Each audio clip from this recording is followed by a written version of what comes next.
Hello, everybody, and welcome to the Afternoon Tune. I am your host, Josh, and with me is my co-host here. It's your boy Nick. And we got some special guests joining us today. We have Rose, who is back again. She was with us last week. One of us, critic here, she's back again. This time showing her face again. She's on camera. So it was just audio last time. She came and reviewed Gunpowder Milkshake with us. So glad she can make it back. We have Reese, who's a new person here, first time on the show. She's coming in to help us do the Suicide Squad here. And we have Julian Green, who's a up and coming YouTuber, really making waves in the YouTube scene. Hasn't been canceled yet, so he's freshly on the scene. So that's how you know he's a good fresh YouTuber. Julian Green. And what is your partner's name, Julian? Go ahead. Co-host Emery. Emery. Okay, so it's Julian and Emery that have also joined us there. Today we got a nice show. We're going to be discussing The Suicide Squad, directed by James Gunn. I got to make that distinction. You know what I mean? And if this one had failed, it probably would have been The Suicide and The Squad. So, good thing that this was a success, and they don't have to do that again. So we're going to be discussing that, reviewing that, and get into spoilers as well. Yep. Now we can get excited for the Suicide Squad Tokyo Drift. There you go. And then we're going to be doing also The Green Knight, the Dev Patel film. So doing a little bit smaller stuff. Going to discuss that. Didn't get a chance to talk about it last week, so get into that. And we're going to do, since Ted Lasso Season 2 has recently premiered, we're going to be discussing Season 1, because I've never seen the show before. Always heard great things about it, especially since the show is like a 20 Emmy nominee. So it's, this hugely popular show. It's on Apple TV, the 80th streaming service that people can purchase and buy. So they can do that. So talk about that and discuss that with Jason Sudeikis. And we're also getting to some news, get into like a Scarlett Johansson update, whether or not she legally has any ground in suing Disney. We'll get more into that. We'll get more into The Rock. Talking about him and Disney, because people asked him about his relationship with Disney and whether or not he would, want to sue, since his co-star Emily Blunt, there's reports that she's considering suing over the Jungle Cruise release. The Rock, he didn't want no smoke. He basically was talking about how, hey, I want Moana 2 money. I'm not trying to have any issue with Disney. So he tried to, so we'll go into what he talked about there. Also, Venom 2, they dropped a new trailer for it as well. And we're going to talk about James Gunn, since we're going to be discussing the Suicide Squad. James Gunn made some comments about on a recent podcast about Martin Scorsese, as well as like some other Marvel stuff. He was talking about Iron Man as well, and some anybody could have played that role. So we're going to be talking about some James Gunn information as well. Greatest rap beef of the 2010s: James Gunn and Martin Scorsese. Yeah. So how is everybody doing? Pretty good. Good. I'm doing good. Pretty solid. Yeah, that is very, very good. I'm good. It's just my dog's going crazy this morning. I have no idea why. It's so cute though. Yeah. Was it because of the fire alarm or what? Our building manager, they did their random fire smoke alarm checks. So yeah, she was going nuts. She was like, "Hey, want me to kill him for you?" Yeah.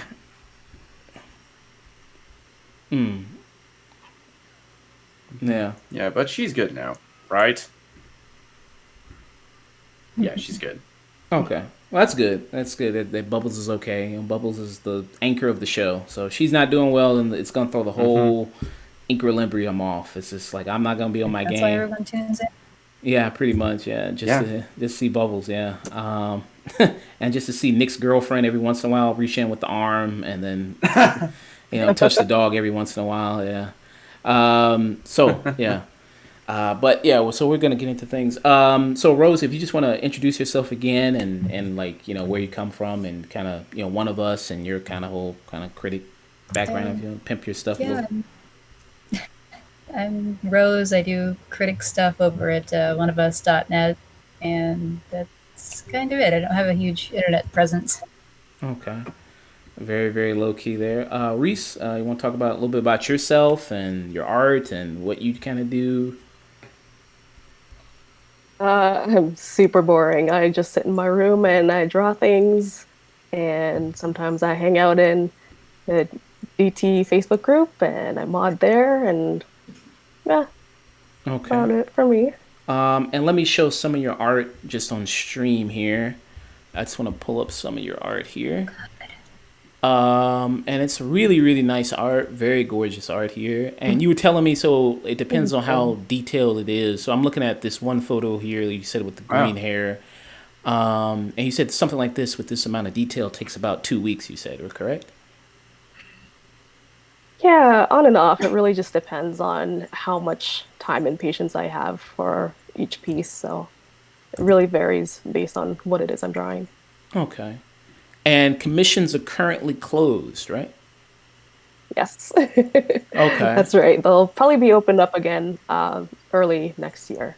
Okay. And when you open back up commissions, so what is typically like your price typically? And have you done a lot of commissions before? Or I have done them in the past. It just depends on what is being asked for. So if it's something that's really simple, really quick, usually starts at like $80. And then it just goes up from there, just depending on how many characters, how detailed it is, that sort of thing. okay. Yeah, this is some really nice stuff. I'm looking at some of your highlights on your IG story here that's saved, and you see working on it. So what do you work with? Do you work with like an iPad here, or and draw with that? Yeah, Or? iPad and Photoshop.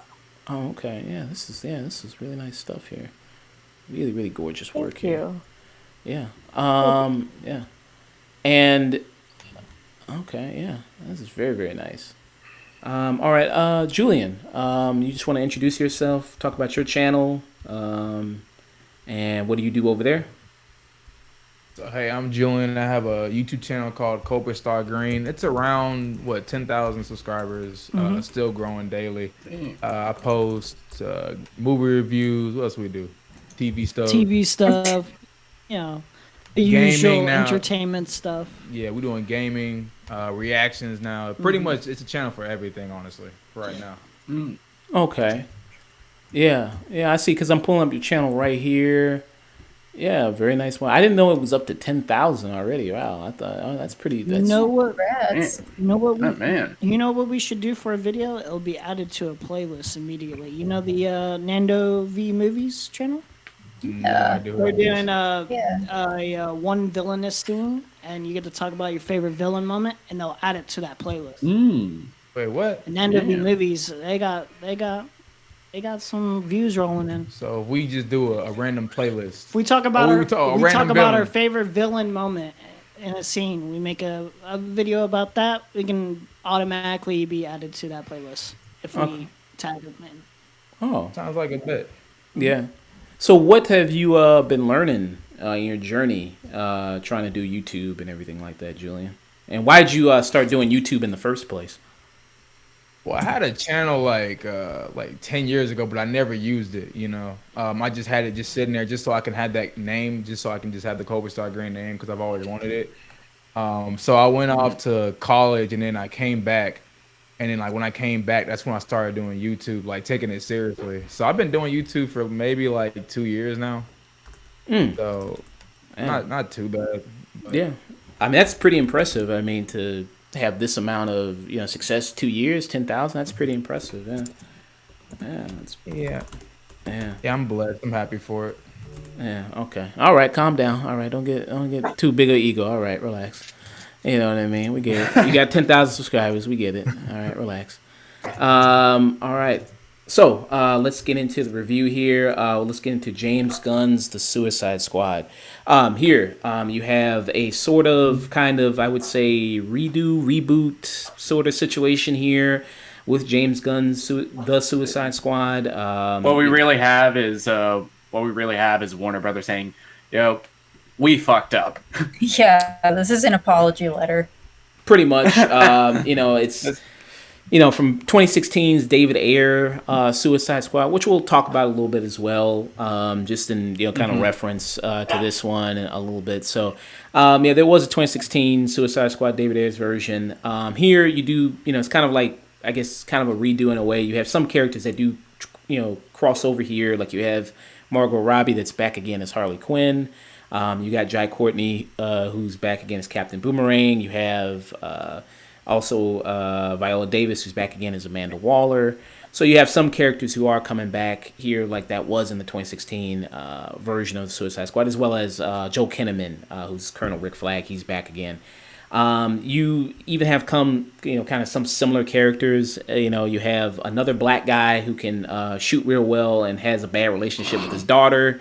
I remember. Oh boy, does he! Yeah, another character that was definitely not meant to be Deadshot. Wink, wink, wink. I remember when Idris Elba first got casted and he was introduced and they said like, okay, he's gonna play this character, and a lot of people thought he was gonna be like replacing Will Smith as Deadshot. As like, oh, he's gonna be swapping. I remember like when he first got cast, I was like, oh, so is he gonna be replacing him or not? Because it's sometimes you can't have too many black men in a movie. They cancel each other out, so it's like a Hollywood think that's like a two opposite forces. DC's working with early Walking Dead rules. It's like the second another black actor shows up on thing, someone's about to get it. Yeah, you know what I mean. You can't have too many, so you cancel each other out. So, So what are we, BET? Apparently, they were willing to have the character in the film with Will Smith on board, but there was scheduling conflicts. So maybe there would have been two characters that were similar. I don't know. It's hard to say. Okay, because it's kind of hard to imagine that them in the same movie together, because they kind of serve the same function. Because like in this movie, Idris Elba plays Bloodsport. And he's kind of in this. He really takes more of a leadership role with the Suicide Squad, similar to how kind of Will Smith did in the other film. So it's kind of it'd have been strange to kind of see both of them there. As much as I did kind of like Will Smith in the first Suicide Squad. Just real quick, what did you guys think about the first Suicide Squad movie? Like, what are your guys' general impressions of that one? Trash. Oh, one of the worst superhero movies ever made. And just hearing what David Ayer was going for with his supposed director's cut, it wouldn't make it any better. One of the best trailers ever made. Really had me hyped. It's like trailer to like movie quality. It's like one of the biggest differences ever. I remember watching it for the first time and kind of being in denial of how bad it was. I was just like, come on, it's got a lot of, you can tell it was a mess. Shit, I'm with you, man. Like, I just saw Batman v Superman and was just as disappointed. It's like, come on, they can't both have been this bad. Yeah. Bohemian Rhapsody trailer, man, that fooled everybody. Yeah. I mean, these Suicide Squad trailers were good, but not on that level of that other trailer that really got me going. The other trailers for a better movie, I was just like, I'm excited to see it. Yeah. I wasn't amped. And Warner Brothers is like, you don't want no beef. You don't want no beef? You don't want no. So Reese, you saying it was just trash. Why do you think it was trash there, Reese? It was just incoherent all the way through, and the CG on Enchantress was just insulting. Like, I've seen PS2 video games that look better than that, so I don't know. I kind of reluctantly watched it. I wasn't a huge fan of the Suicide Squad at the time. And then when I did watch it, I actually ended up watching it in 3D, which made it even worse. Oh, wow. Watching it in 3D. I forgot you could find 3D. Oh, shit. Yeah. I forgot that they released it in 3D. I feel I feel like if this was my first, if that movie was my first introduction to comic book movies, I would never want to watch another comic book movie ever. Yeah. That's how bad it is. Exactly. Absolutely. I feel like that's how I would feel. Yeah.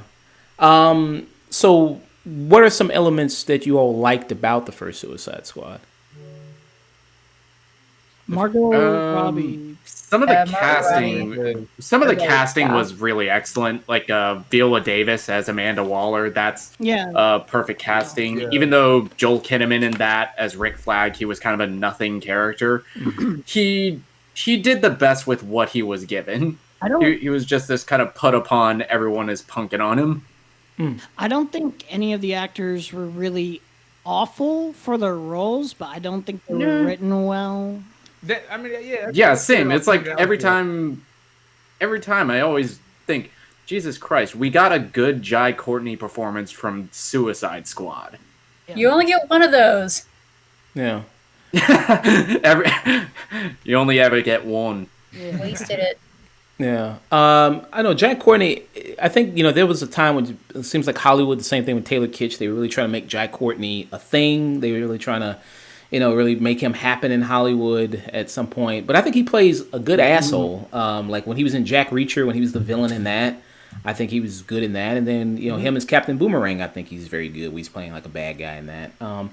But, like all you said, I mean, I think, having some of these people that carried over, I think with this new James Gunn film of the Suicide Squad, I think they carried over a lot of the elements that people liked about the first one. So they brought a lot of the actors back. They brought Margot Robbie back. People like her as Harley Quinn.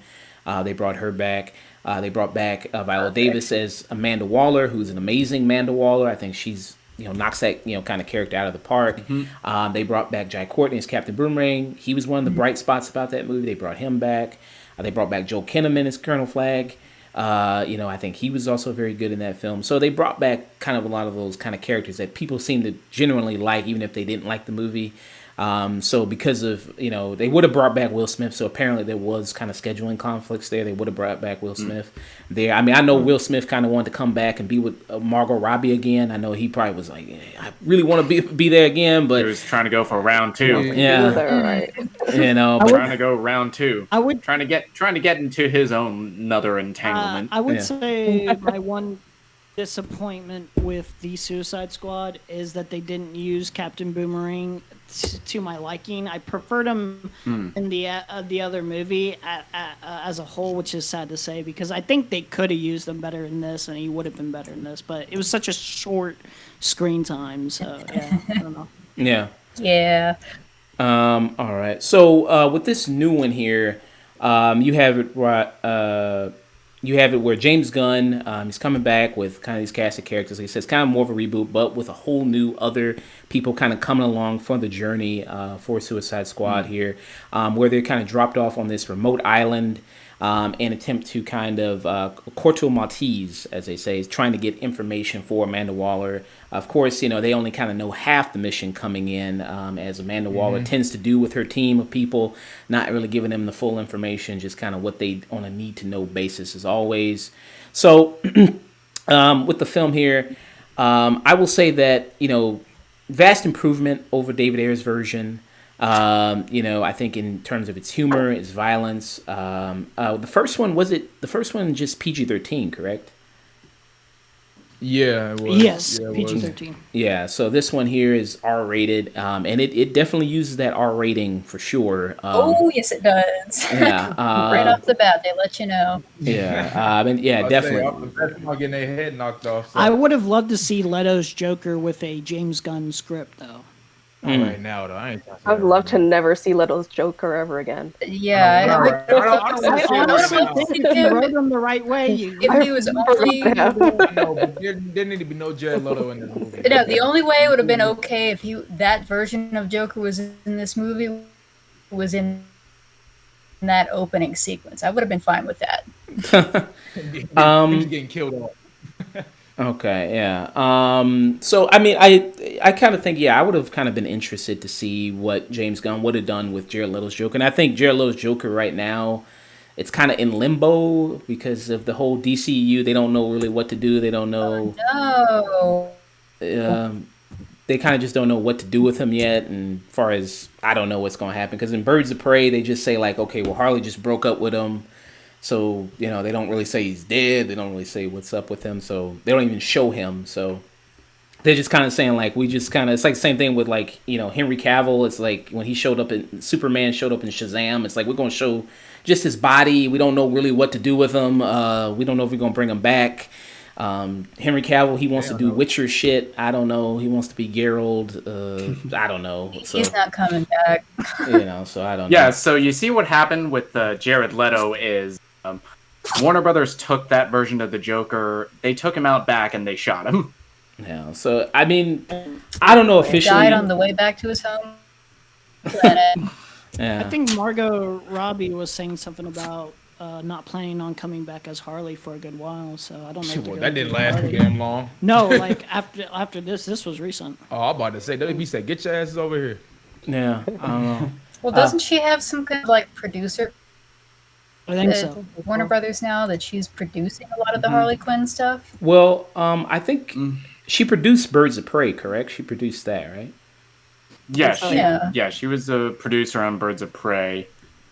Yeah, so I know Birds of Prey didn't do all that well, and they said they were going to do a sequel for Birds of Prey. There was no talks of them doing a sequel for it. So I feel like that movie was underrated. Yeah, I thought Birds of Prey was fine. Well, I mean, I thought it was just fine. Yeah, I thought it was. okay. I thought it was fine. quality of the I movie think it was better aside, than most of the DCU movies. Yeah. I mean, we really compare it to wasn't other that DC like a films. COVID casualty though? With Birds of Prey? It wasn't really. That was like a couple months before COVID, I think. Yeah, it came out a couple okay. months before COVID. I think it was just a victim of having too long of a title and no one really knowing that was a Harley Quinn movie. That was Yeah. the And problem. bad trailer. Yeah. Bad timing for sure. Yeah, so yeah, I think the title and people are like, well, who the hell are the Birds of Prey and what the hell is that? And yeah, even though I just thought it was kind of fine, but with this one with the Suicide Squad, speaking of Margot Robbie and Harley Quinn, I think she really nails it here more than she ever has in the first Suicide Squad movie and in Birds of Prey. I think here she really owns the character more than she ever has, and so I think I think the mix here is very good. And other big people, of course, you have here, like we mentioned before, some new players here. We got Idris Elba's Bloodsport. We have John Cena, who's coming in as Peacemaker. We have Michael Rooker here. Yeah, good old John Cena, who's having a pretty good summer. We just saw him; he was in F9, so he's coming there. Where he was family there. Now he's coming doing the Suicide Squad here. You also have kind of Nathan Fillion is in here. You also have Pete Davidson is in here.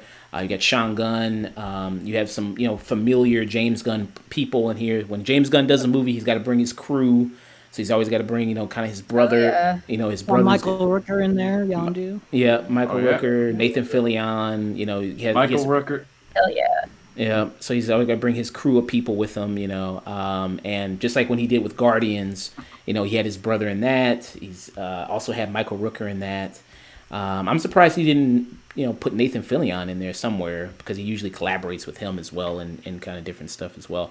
But yeah, so he'll bring in kind of his people with that.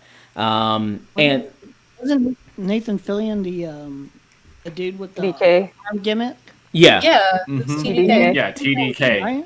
Yeah. Yeah, An detachable kid. Yeah. Oh, he was so goofy. That's one goofy villain. Yeah. So yeah, kind of. So you have these new people here, and so with this movie, I think even though the cast is very large, you have a lot of these villains in here, more than you did kind of in the last one. I think it does a better job at kind of talking about everybody's story, integrating it into the film better. I don't think there's any clumsy moment like how there was in the first Suicide Squad where like Rick Flag is introducing Katana and something like that, and he just says her. Yeah. You know what I mean? Yeah, introducing Katana It's the best off part screen. of the movie. Hey, this is Katana. She's got my back. Yeah. Oh my god. I And suggest not getting killed by her. yeah. Sword traps the souls of its victims. Wow, that's a pretty good impression. That's pretty spot on. Yeah. Hey, there's some good memes from that first one. Oh yeah. And even with kind of the returning players here, I think they kind of upgrade their level as well. Like Amanda Waller in this is, even though you see her less in this than the first one, I feel like she's even more ruthless in this one than she was in the first one. I think that Yes. Amanda Waller in the last movie, she just felt like yeah, I'm just a bad bitch. Don't fuck with me. Here, it's a lot meaner. Yeah, Which is she way has more truer to who personality. Amanda Waller is as a Yeah, it's truer to who Amanda Waller is, because, yeah, she will 100% murder an entire school of children yeah. if it means freedom. Yeah. So I'm just gonna go around, kind of get general impressions of everything like here. So, Rose, what were kind of your general thoughts on the movie and everything about it here? I really liked it. I thought that it had some pacing problems. There were a couple times where, as the movie went on, about 2/3 of the way through it, I was like, "God damn, is this still going?" And I was entertained the whole way through, but it was pretty damn long, and it felt long after a while. I don't know necessarily which scenes could have been trimmed off the top of my head, just only having seen it once last night, but yeah, I remember mousing over the screen to see the progress bar and seeing like 37 minutes left when I felt like it should have wrapped up already. I'm like, oh my god, but it's so much better than the first one that by now just doesn't even exist at this point. You can tell the actors were having a lot more fun. It has that definite James Gunn irreverent sense of humor to it that I think might turn some people off. I was kind of live watching it with some other people last night, and one guy was just already complaining it was too silly, and I'm like, dude, it's but I really liked it. I definitely would watch it again, and I feel like this is the movie that everybody wanted the first time. Okay, Reese. Yeah, I definitely agree with Rose. I enjoyed this, I think, probably more than any other DC movie I've seen aside from maybe Shazam. I really enjoyed the banter between John Cena and Idris Elba. Um, I always wanted to make John Cena jokes every time I saw him come on the screen, so it was great to kind of to kind of see that Yeah, it's back like, and why is forth there- with him and Idris. Yeah, why is Idris Elba acting opposite a floating helmet? Yeah, there's nothing on screen. That's It's the question. weird. I was like, I can't see anything. What's happening? Yeah. But I absolutely loved Sebastian the Rat. Underrated Yeah. Oh, character. he was But he brought so much adorable. So heart. cute. Yeah. I wish Yeah. Ratcatcher was my best friend. She seems really sweet. Totally. And I'm like, oh, people are so like deterred by rats, and I'm like, but they're cute. I just Wow. love Very animals, smart. so yeah. Yeah. And Overall, I thought it was pretty good. oh. Oh, sorry, go ahead. Oh no, I was gonna say Ratcatcher 2 is played by Daniela Melchior. That's who plays Ratcatcher 2. That's all I was gonna say. That's it. Oh, no worries. But yeah, overall, I thought it was pretty entertaining. I do agree it felt a little bit long at times. I think they probably could have trimmed a lot of the slow-mo shots. It felt a little Zack Snyder-ish in that regard. Yeah. But other than that, some of the jokes were good. Some of the jokes kind of, But and Polka Dot Man and the running joke with his mom is hilarious.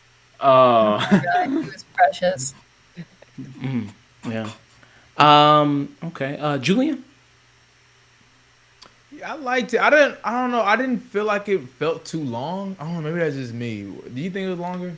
Did you feel it felt long? Maybe like midway through, it slowed down just a bit with the Harley Quinn scenes that I felt like weren't as necessary. But otherwise, I think the pace was pretty low. Yeah, I don't know. But I did feel like that third act was kind of a little long. But other than that, I generally love the film overall. Like, this is definitely this is what we should have gotten in 2016. You know? Definitely, 100%. Got Bloodsport versus Peacemaker, them like having like that little competition, pure cinema. King Shark is the best character in a long time. This is top 2 DCEU. Shazam being second now. Maybe first. And then Ratcatcher 2, one of my favorite characters. Everyone's really great. Peacemaker's great. Had a blast. Okay. Nick. Yeah, so I remember our review of Zack Snyder's Justice League, and one of the pros on that is a movie that is unflinchingly. Hold on, just a second. I gotta thank that director. Gotta thank Chase. Chase coming in, Raiden. Thank you, Chase. Yeah, thank you very much, there, Chase. Hey, what's up, Chase? Yeah, you're not such a big bum after all, there, Chase. Thank you for that. Thank you. All right, go ahead, there, Nick. All right. Yes, so we talked about a movie that was 100% that director. And that applies even more here. Everything that you really have come to love about James Gunn and his style, it's here in spades. The irreverent sense of humor, the use of needle drops, which felt excessive to the point where I'm pretty sure an executive just hit shuffle on their Spotify. Yeah. Here, every single needle drop, it fits with the scene. It's used to accentuate a character moment. All the characters here, they're really well done. My favorite was, of course, David Dastmalchian's Polka Dot Man, who James Gunn, he is 3 for 3. He's made me care about a talking raccoon, a tree, and a dude whose power is polka dots. Mm-hmm. Yeah. Which was actually pretty badass to see in execution. Yeah. Yeah, in execution, it's awesome. Margot Robbie's, I think this is probably my favorite Harley performance that she's given. Because I think this is the one where she's given the most to do. Where 2016 Suicide Squad, she was second billed to her ass, essentially. Yeah. Yeah. Yep, I'm impressed how willing they were to kill a lot of the characters, because the tagline on the poster, don't get attached. Oh, no. I knew Warner Brothers, they told James Gunn that, yeah, man, kill whoever you want, but throughout the movie, I was like, damn! Yeah, half the poster is gone within 10 minutes. Which I remember a lot of people calling, because a lot of the scenes that you see in those trailers have kind of the same characters in it, but that's all the footage we're ever allowed to see. And so people are like, oh, I bet those guys are going to die off, because there's no way you can have a cast that huge. And yeah, if you called that, you're right. Yeah, but what's one of the greater things about this is a movie that embraces its absurdity. It knows how silly some of these characters are. It knows, TDK is fucking... his powers are stupid. It knows how ridiculous Polka Dot Man looks. It knows how silly and adorable King Shark is. But it's all played in earnest, which I think James Gunn excels at. He's great at taking something absurd and making you take it seriously. Yeah. Yeah, this is probably my absolute favorite DCEU movie. Yeah. Next to Shazam, I would say. Wow. Yeah. It don't take my top spot yet. It don't take it. What's your top movie again? Personally, mine is Man of Steel. But this is right below it. Okay, you're that guy. Man of Steel would okay. be, Julian. Man of Steel would be my third. Julian, you're that guy, huh? You're the Man of Steel guy, huh? Oh, okay. Man, look, nothing DC puts out was better than Man of Steel. I'm sorry. I remember seeing it.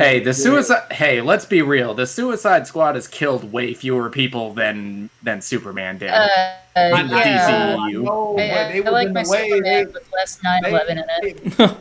They're in the way, you see two guys fighting, you gotta move. I don't even mind 9/11 in my Superman. I just don't want him to be the cause of it.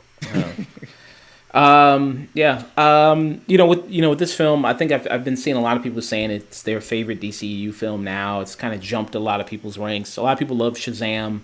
A lot of people loved, for instance, Wonder Woman also was another big one. I think for me, I think it's up there. It's in the top 3 with this one. It's up there with, Shazam and Wonder Woman and, those kind of the top 3. And then some I find just to kind of be okay. I think Birds of Prey, like we talked about, it's just fine. I don't love it particularly or, but I just think, it's pretty decent.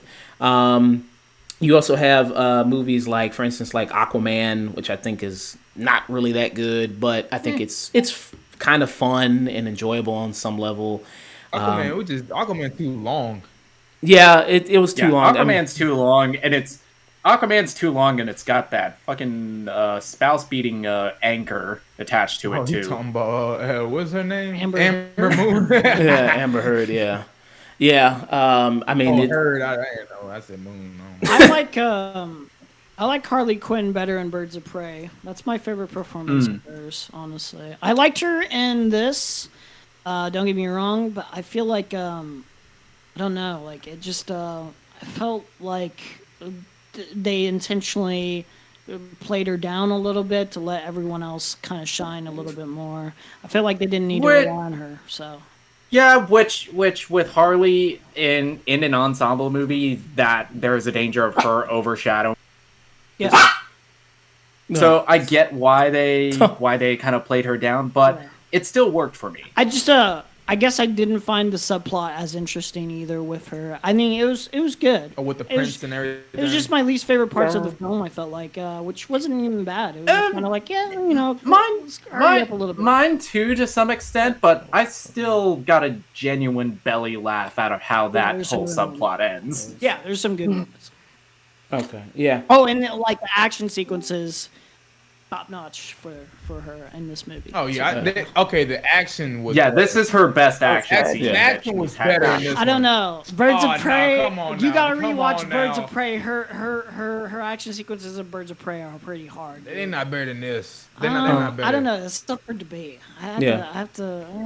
Well, okay. Well, Dude. I'll get your more of your thoughts on Birds of Prey. I'll get more of your thoughts there. So let me finish this real quick. Like I said, I think it's up there. I think it's very good. I think the humor works very well.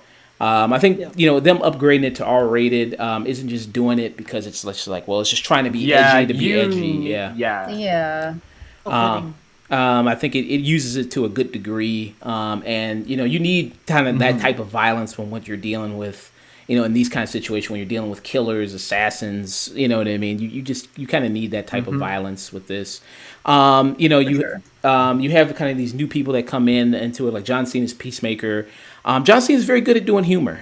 He's very good. I did like his performance, like when he was in Blockers, which was like a teenage romance kind of comedy. Good movie. When he played the dad. It's a deceptively good movie. Yeah, very, very good. And, he played, You're funny in Trainwreck, too. Yeah, he was funny in Trainwreck. He had a good spot in Trainwreck. Yeah. Oh, yeah. He's better here, though, right? Yeah, he was really good in this. He had some dramatic scenes in this that I was like, well, damn, hi there. And shit, where was this when you were fucking family? Yeah, those movies don't need effort. To be fair, here's what made him great. James Gunn, because James Gunn made Dave Bautista great. James Gunn is the WWE whisperer. Yeah, I guess. He to work with Dwayne Johnson now. I want to see a really iconic performance from Dwayne Johnson with some James Gunn. Yeah. I don't know. Can we replace Wam Kalesara with James Gunn for Black Adam real quick? I was about to say. Yeah. Well, I mean, maybe if James Gunn, and they say they want to do more projects with James Gunn in the future. DC, they want to do more stuff with him, and so maybe we'll see, maybe potentially him work with The Rock if he continues to stay with the DCEU and everything like that. But like I said, bringing in some new other people. Sylvester Stallone is King Shark. I think is very good. I was kind of worried at first. Oh yeah, what do you say? Yeah, he is just precious. Yeah, you know what I mean? Very much. I was kind of worried at first because I'm used to now seeing King Shark from the Harley Quinn animated series where he can, he's like just almost like a human person, but just, shark form. He can, speak in complete sentences and everything like that. And if nobody's ever seen him in the Harley Quinn animated series, I highly recommend checking him out there. He's very, very good there. Yeah. That show's really good. That show is wonderful, and also on HBO Max. Wink, wink. Yeah, that's also there. You can check it out. So that's very good. But here, I was kind of worried that maybe it was kind of him trying to recreate Groot again. But it's not so much that as well. I mean, it's kind of a different type of character here with King Shark. So I did appreciate that. You have Daniela McCord, who's going to come in as a rat catcher. I've never related more to a character with Idris Elba's Bloodsport when he's like, I do not mess with rats. I have a thing with rats. I do not. I don't absolutely. I'm like, yeah, I do not mess with rats. I deeply terrified of rats. I hate rats with every fiber of my being. Absolutely. So but look at how cute Sebastian was. Yeah, he's a good boy. No, I didn't know. I was. He's like friendly. Got a backpack. Nah, I was okay. And he waves at you. Nah, He waves at you. Come on. I'm okay. I'm all right. You know he's friendly.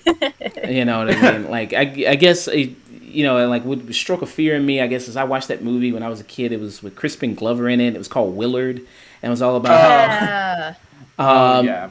I just Great movie, but yes, that is horrifying. You know what I mean? I just like, yeah, no thanks. Just like all those kind of things. I was just like, that just freaks me out. So I've never related more to a character than Idris Elba. His Bloodsport is like, yeah, I don't mess with that. But Idris Elba's Bloodsport.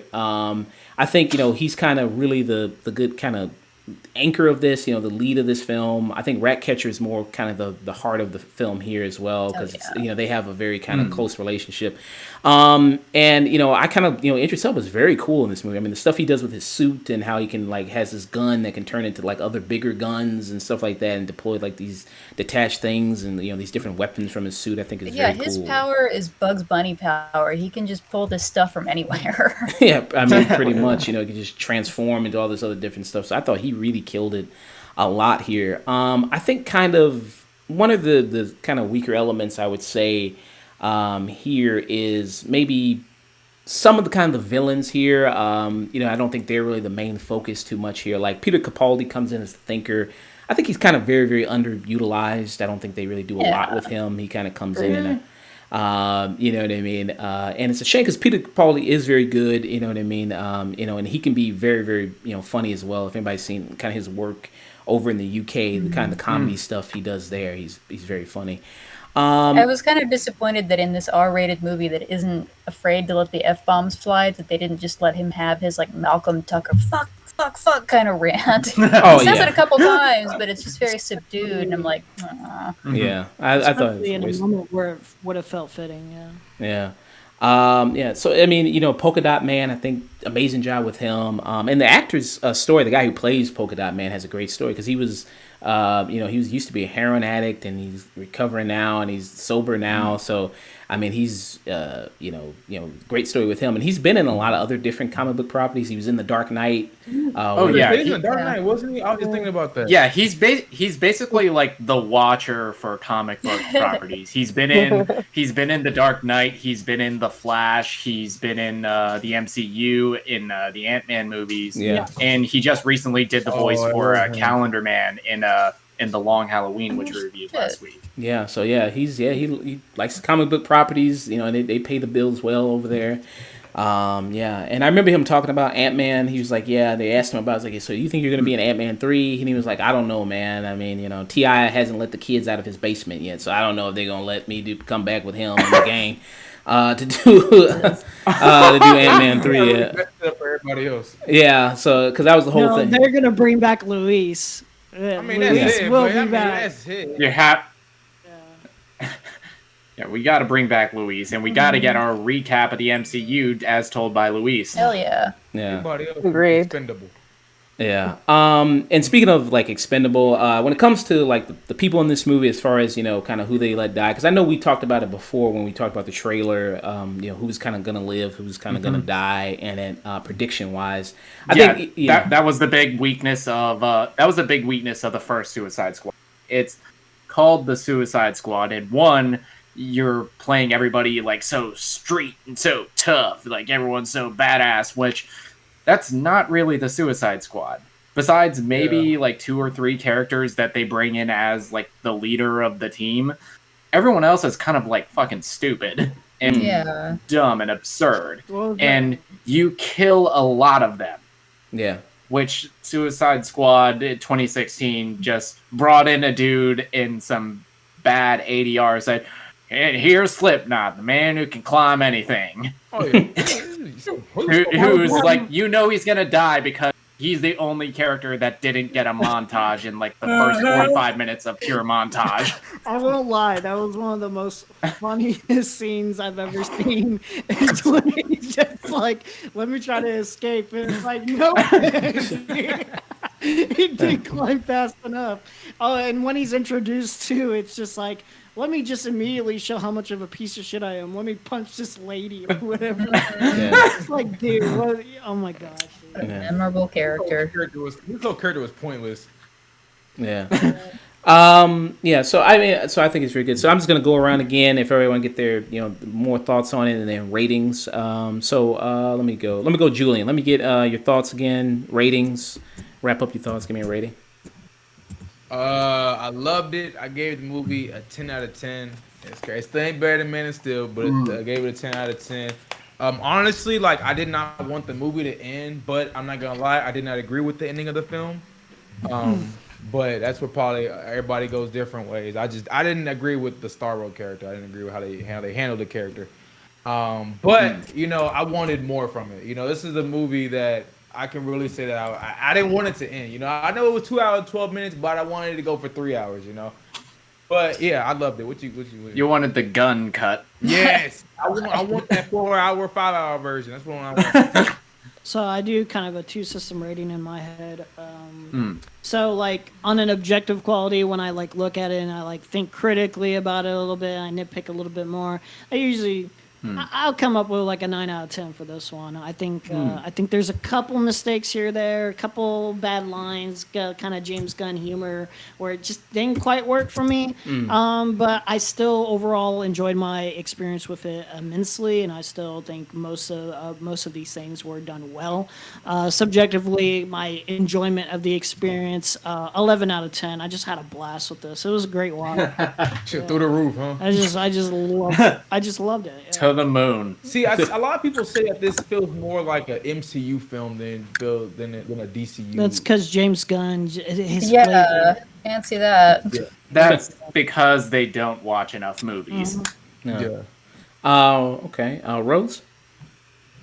Yeah, it was a lot of fun. I really enjoyed it, and in terms of a rating, I think I would go with maybe 8.5 out of 5. I really, really liked it. I almost at the borderline of love, but not quite. But yeah, it was still one hell of a fun time, and good job, James Gunn. Thanks. Okay. Reese. I think you guys liked it a little more than I did. Overall, I did enjoy it, but I took issue with there being kind of some unnatural dialogue. Especially when it comes to kind of explaining exposition, particularly with Amanda explaining to Bloodsport about, I think it was Rick Flag's like backstory or past or something to that effect. It felt very like, we're stopping the movie, we're going to tell you about this thing, we're going to fill you in on this, rather than it being more of a visual representation of that. Yeah. As we mentioned before, like I think they overused some of the slow-mo shots. Yeah. Felt very Zack Snyder-y, and I was hoping that James Gunn would kind of differentiate his visual style a little bit more in that regard. The aquarium CG was not great. I don't know. I just felt like some of the visual elements could have been a lot stronger given the budget that they have. Overall, I did laugh at some parts. I really enjoyed the action sequences with Harley. Again, Sebastian the Rat is my favorite. He's so cute. I think I would give this one a 7 out of 10. 7 out of 10. Okay. Nick. Okay, so make no secret, I fucking loved this movie. Every single thing that I love about James Gunn is here in spades. All the moments of humor, I laughed at it, but more so, all of the jokes here feel organic to me. They feel like characters what characters in a James Gunn movie would be saying to each other. And it was even like little just like lines here and there, like when John Cena and Idris Elba are trying to one-up each other. It was like, nobody likes a show-off. Yeah, unless they're showing off is fucking dope.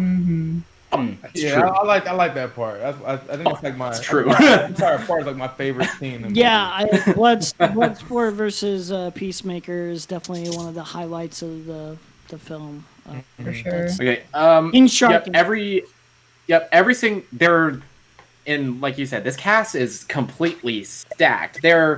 Any other movie, there would be way too many characters, but all of your important ones, they get at least a moment where they have a fully realized arc, which is a goddamn testament to what kind of writer and director James Gunn is.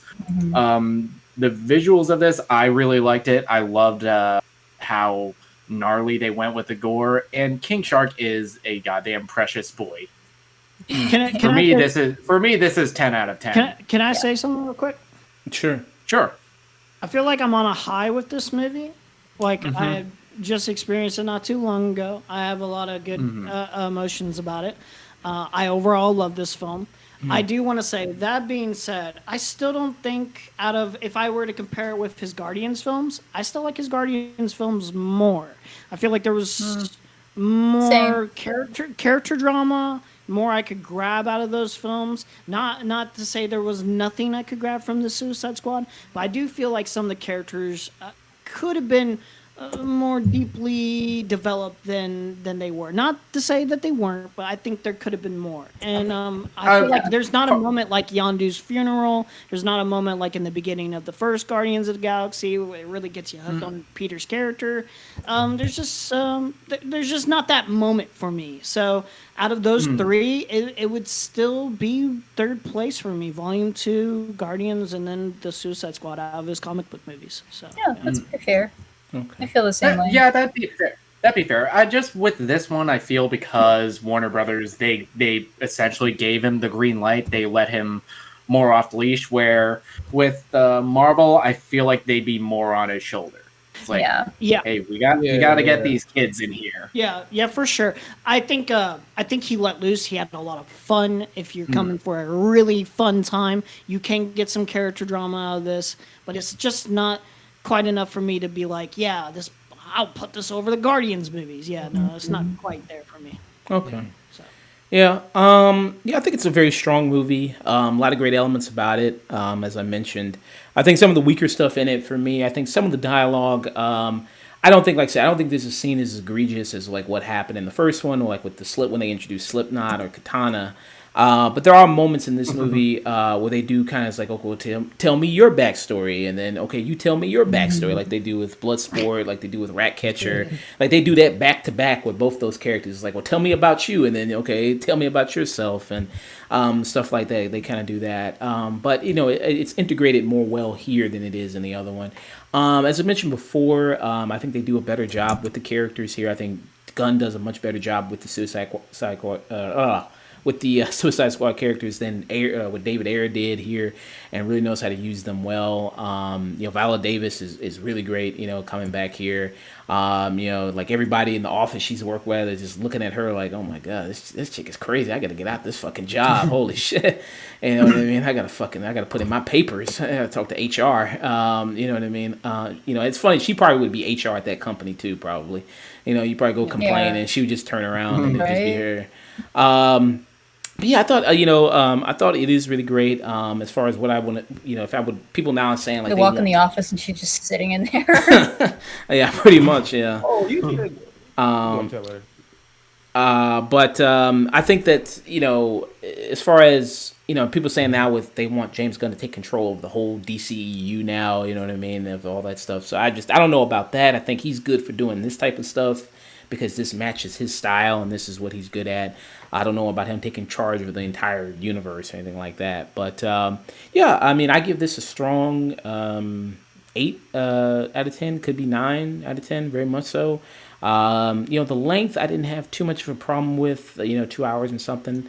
I didn't have a problem with it at all. And I thought the action scenes definitely were up to par as well. I think, the last Suicide Squad, it being PG-13, that just felt so neutered.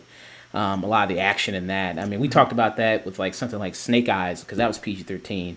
And there's, you got a character who's a samurai. He's got a sword. And he's supposed to be slicing through people, and it's just nothing. You don't see no blood, nothing. It's just okay, people just falling to the ground. I'm like, you might as well be hitting these people with wood sticks. I mean, what the hell is this? So this one, I mean, you're able to really get the kind of all the violence of it, which is nice. So yeah, I mean, a very, very strong film. As far as spoilers, you know, is there anything like you guys kind of want to talk about there? Go around. We're his hand like we in class or something. Man, they killed my boy Rick Flag. Yeah. Well, since No, I was so upset. yeah. You can't kill It's Rick like an entire Flag. movie making me like Rick Flag. I know. Go ahead, go ahead. Are they? I have two things really quick. Okay. So I have a small nitpick criticism. On one hand, like I'm kind of like I really enjoyed this moment, but I wanted more. So Weasel, when he drops down and he starts, he's alive by the end, but we think he dies. That I did was want like more one of my Weasel. favorite things. It was like leading up to an incredibly like awesome moment. Like the score makes you think it, and then it just cuts out and it's some silly shit. It Did was he really check whether or funny. not he could swim? Bro, that whole entire It was really funny, but I really wanted more Weasel in this film. I Yeah. feel like that has a lot of potential. and they as a got character. potential to bring him back. You know, hopefully. And then the second thing is, I never mentioned this before, but yeah, Rick Flag was developed way more as a character, and I'm really glad they did him justice. Yeah. And the first one, He finally gets to have a personality. yeah, and I was happy about that. And even you talking about the people that in the office with Waller, they have personalities too. I mentioned Oh, this. yeah. I really liked. I have a hot take included with this, like highlight that I like, but like kind of a nitpick at the same time. I really like the personalities of the people that are working in that office. In Yeah. the first one, They have everyone's emotions. dead. No one has emotions, but everyone feels like a character. They feel like they're a person with their own opinions and all that. And I love the jokes they were doing. I just love the vibrant personalities. Like, I will that they say, had a fucking betting pool. of yeah, who would the betting die. pool was really funny. I will say though, I kind of disagree with someone said Amanda Waller felt more threatening in this, and in a sense, there is more threatening things she does and says, but she never. In the first one, everyone forgets she like just murdered her whole like entire workforce just to be able to keep secrets and get off. Yeah, but those weren't. That was so Yeah, dumb. but Characters, those but weren't. But in this Those weren't- movie, she gets Those were barely people. But in this movie, she just gets hit in the head, and then like they take over. So it's kind of like less threatening to me than in the first She one. killed off Yondu for just turning his back. But she killed off Slipknot too. So Hey, who she knew cares? what, hey, they knew what. Hey, they knew what they were signing up for. That was part of the deal. I don't know. I thought she was good overall. I think she's perfect for after, Waller. After that happened, I was like, I know story wise this is what happened. It has to happen so they can save the day. But I was like, yeah, she's less threatening to me after that. I was like, and like it never felt like there's a consequence after that, because I know there is technically a consequence. They're like, yeah, we got to do stuff for Peacemaker. But like when I think of Amanda Waller, I think of like, you're not gonna get away with that. You're gonna fucking die after that. Like I don't think of like, oh, we just got assigned to do Peacemaker job. Like yeah, I don't know. See that, and that's why I like Peacemaker's character so much. You know, they stay true to his character because you know a lot of writers and directors towards that ending where he kills Flag. You know, they wouldn't have wrote it like that. They'd been like, all right, let's make him sympathetic. You know. Yeah. But I'm glad they really stick to that character. Yeah, I am too. Okay, Julian, you got anything spoiler wise? I got one thing. I got Star Up, man. I didn't agree with it. I didn't agree with it, man. I'm like, look, like I put a whole video out on this too because I was so mad about it. You kill off Starro, right? And this dude took on the Avengers. I mean, not the Avengers, Not the Justice League. I mean, it's multiverse. He's about to fight the Avengers anyway. But he takes on the Justice League, right? He was the first one that ends up fighting the Justice League, right? In the comics, yeah. Yes, and it's a pretty good fight, but it's like you lose to some B-list Suicide Squad member. I'm not talking about the actor, I'm talking about the characters, you know, aside from Harley Quinn, but these just some B-list people. When you really know? think about it, Starro died from rats. I know that's And so it's lame. kind of like, I don't know, like, Now I know Star Wars character. He has no personality. He's goofy. You know, all he want to do is conquer the world. You know, he's kind of lame. He's worse than King the Conqueror. You know, when it comes to the conquering the world and stuff. But I was just like, come on, man. This dude took on the Justice League. Now I know someone in my video was like, oh, he has a healing factor, so he could eventually, if he wanted to, come back. But I'm like, how they did him in this movie, I don't even want to see him back. You know, so I don't know. I feel like if you know Ratcatcher, if she was in Avengers, they would have done the whole rats in the butt kind of thing with Thanos. I feel like they would. I think she would have had definitely a better way of taking him out. I mean, definitely. Because that was like a big theory. They assumed Ant-Man was gonna be, you know, kind of going inside there. It's like, no, she just would go up Thanos' ass. I'm so glad that never ever happened. I'm so glad they never like was like, oh, let's even make a joke about it. Because that was like, it's funny, but it's like, bro, like if that they had made even a reference to that, I would have been like, you guys are corny for that. All right, Reese, we got any spoiler things you want to talk about? I like the body horror that they did with the little Starro face hugger things. I love horror movies, and that reminded me so much of Alien, and I think that was cool how they actually went there with it, and you actually saw the gory effects of it on some of the experimented people. So that was cool. I feel like what they did with Starro is essentially what the original Watchmen movie wanted to do with their ending. If you've ever watched, or if you ever read the Watchmen graphic novel and you know how that ends, I feel like they did that in this movie, which is cool. I don't know, I think overall I loved the gore. I thought it was really fun. I felt like a lot of the characters at the onset of the movie were kind of just cannon fodder, like they were just there to die. And you didn't really get much time with them. Yeah, I feel like if you had taken some of those people out, like what's her name? I think her name is Mongal.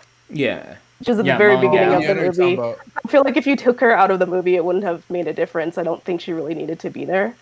So I kind of took issue a little bit with stuff like that. Same thing with Javelin. I know he had his, when you'll know when you have to use this, or you use it against something and then he dies. Yeah, that's like. And then I just. I knew that was eye from the moment I saw it. I was like, that's going right in his eye, and obviously that's what they did. So it's kind of like, I'm like 50-50 on that, because like on one hand I'm like, it's really funny in the moment, especially the first time you watch it. You're like, oh, everyone's dying, funny ways they're dying too, or like this person's useless and stuff like that. But then I'm thinking to myself, I'm like, you know, you could have fleshed out some of these characters. You could have done like an Infinity War. I know there's a big cast, but like you could have like developed a little bit more, and then like it felt like not only are these character personalities fleshed out, when they actually die, you're like, you know, that sucks. I got attached a little bit. Yeah. Like really play into that. Don't get too attached. I think because of that, that's why they put Captain Boomerang in with that crew, because we're more familiar with that character in the first movie, and also we're attaching Rick Flag and Harley with them, so we think that there are going to be more stakes for them. See, my thing was Polka Dot Man, right? And like how invested we got with his character, his mom, and stuff like that, and then how they killed him. I was which is one of the best running jokes in the whole movie. By the time he dies, though, that's where it worked the best for me on the don't get too attached thing, because I did get attached to Polka Dot Man as a character, like, and then when he died, I was like, wow, like, you know, that sucks, like. I like that character as opposed to the first 10 minutes. Yeah, it's funny and like, yeah, haha, they're dying, but I didn't really get attached to these characters. I didn't care about them. So, you know, I feel like they could have played into that a little bit more, fleshed it out just a little bit more. Like, give me at least like 30 minutes with some of these characters. Like, you know, I don't know. Sure, we're already at 2 hours and 13 minutes, man. We gotta like move this shit along. Wrap it up. Reese, do you have any more at all? Do you have any more? No, that's pretty much it. I would have liked to have seen more of Nathan Fillion's character. I think they could have done some cool stuff with his detachable arms, like more than what we got to see at the onset of the movie. Honestly, I think that was about the extent of what detachable arms would have been able to do. Yeah, I didn't see his purpose in the film. I'm like, how is he so, like, I know, I'm like, how is this dude a villain in any type of way? The fucking funniest thing is just him, like, a mile away on the beach, just Where does he's actually doing shit. Where does he come from? Like, who's his what you mean, the hero to him? Who's I don't know. I'm like, where does he come from? Like, who does he fight on a regular? I never knew this character existed, if I'm being frank. Well, that's kind of the appeal of the Suicide Squad. It's you are getting the D-list supervillains. You're getting the guys that sucked so bad at their job that they got caught. You know who I want to see live action now? Especially Condiment King. Especially after Condiment King. Oh no, I do want to see him. If James Gunn can make Condiment King cool, yeah. No, let's go. I want to see Kite He Man. needs his own movie. I want to see Kite Kite Man? Who the hell is Especially Kite? Hell yeah! Especially after watching Harley Quinn, I need Hell to see yeah. Kite Man in live action. Give me a Kite Man movie and make it a James Gunn movie. I don't care. Make the character. What is Kite Man? Kite Man Man. versus Hell Condiment yeah. King. Dude, yeah. He's so dumb, dude. It's the dumbest character in existence, and I love him. And in the Harley Quinn show, he is the dumbest, goofiest character ever, and we love him. Yes. He just flies around. He just flies On Harley around. Quinn, if you look up the word himbo in the, see a picture of Kite Man. Yeah. I've never heard of these. Kite Man's a Chad, dude. Kite Man is a big Chad. My guy, Kite Man. Yeah. Rose, what about you? Spoilers wise, anything you want to talk about? Hey, Rose's mic is all muted. Oh, Rose, your mic is muted there, Rose. Yeah.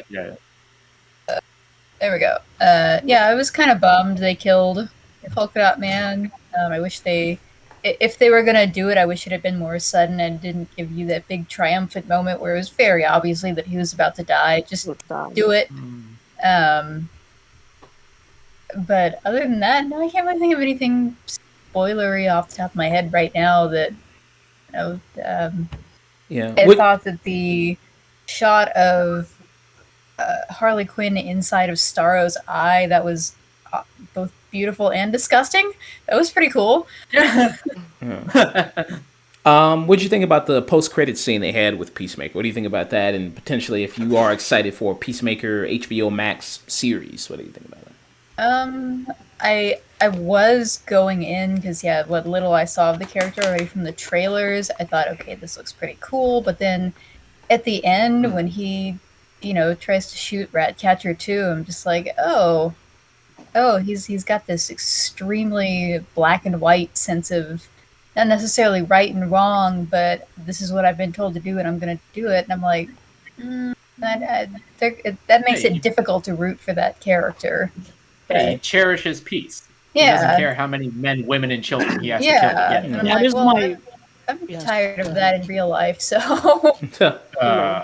I think that's one of my favorite lines in the movie because, not only is it kind of just funny, but, you believe it's like an offhanded joke at first. No, you believe it. You believe it from this character. This character would do this. Yeah. You absolutely. Yeah, and only John Cena could play a character that absurd. Yeah. Wasn't John Cena supposed to originally play Rick Flag, but he had scheduling conflicts? I think so. Yeah. I thought Tom Hardy was supposed to play Rick Flag, and then he backed out. I'm pretty sure it was. Yeah, I think Tom Hardy was, and then he read the script. Oh yeah, I think so. Supposed to be Boomerang Man. I think he was supposed to be Rick Flag, but then they gave him Venom. Yeah, no, then he read the. No, he was supposed to do it. Then he read the script. And then he said yes to Venom. Yeah. Peacemaker and his tidy whities was really funny. I just busted out laughing. I feel like that was also at the same time that was good. Joke too. Yeah. I think that was the same time wrestling joke. Yeah. I feel like his costume is both a wrestling and a superhero joke. It's just so goofy looking. Yeah. I love it. Mm-hmm. Yeah. Well, it does help you have John Cena who looks like an oversized Boy Scout. I mean, that does help. Yeah. Still weird seeing John Cena with hair. It's still weird. I'm excited to see his show. I'm interested to see what they would do. Now I wonder if they go sympathetic for him, you know, like they don't make it full on like, because you know at the end we all hate his character pretty much. Right? Honestly, I feel like Peacemaker. It's essentially just going to be Super as a TV series. Yeah. Probably. Power book too, you know. I feel like Yeah, because at no point do you ever sympathize with the Crimson Bolt. Yeah. I feel like when watching it after he killed Rick Flag, I was just like, damn, man. Like, I didn't absolutely hate him, but I was like, fuck. Like, it's going to be kind of hard to... I'm wondering what the show's going to... Like, what angle they're going to go. Like, am I supposed to, like... Yeah. Absolutely... Like, am I going all the way... They did Rick Flag. Yeah. I'm sad. They did Rick Flag dirty. They gave him the fucking... So dirty. That's what I said. They I was like focused on his heart as a fucking shard went in. That's what I said. They gave him a whole Mortal Kombat deal. That was pretty neat. Yeah. Yeah, that was better than anything in that recent Mortal Kombat movie. Where was that? Yeah. I never watched that. Yeah. You never saw it? No, I never did watch it watched alone. I was just like, nah, I don't want to watch it. I thought I went to the movie theater. Nick, what about you, spoiler wise? Nick, what do you think? Anything you want to bring up? Initially, because I watched this movie twice. Initially, I kind of agreed with you. Starro, they kind of made him go out like that, but I think it's kind of indicative of a lot of the characters of this movie. That there's an inherent element of tragedy in that, one, that they got caught because these are the bad guys that kind of suck at being bad, and with Starro, it was a tragic element of he didn't even want to come here. Yeah. It was like us asshole. It was us asshole Americans that fucking brought him down here. Yeah, that's what I was saying. I was like, dude, he didn't even want to be here. Yeah. He's like, well, So I read that death more as like as a tragic thing than I did the like standard superhero movie. Let's just punch shit and destroy some buildings ending. Yeah, to me, it worked well. I had a mini heart attack every time they like almost fake out killed King Shark. I was like, no! Yeah. I did not. I did not like thank God he's alive. every time. Like I thought he would like almost be like. I swear, like when he was getting bitten by those fish, I was thinking to myself, they're not gonna kill King Shark. Don't do that. Oh, with to those me. cute little Don't things. do that to me. hey, there was a lot of blood. I was mad. I was like, bro, you're not gonna kill King Shark. Don't do this to Man, me. something And with they were his Starro new dub friends. when he would like like lift up his arm or whatever, and all his little Starros would fly out. What do you want to call it? I guess orifice, whatever, under his armpit where they came out. And every time that was on screen, I was just like, ah. Hey, and James Gunn, he did a fucking mask PSA in his movie.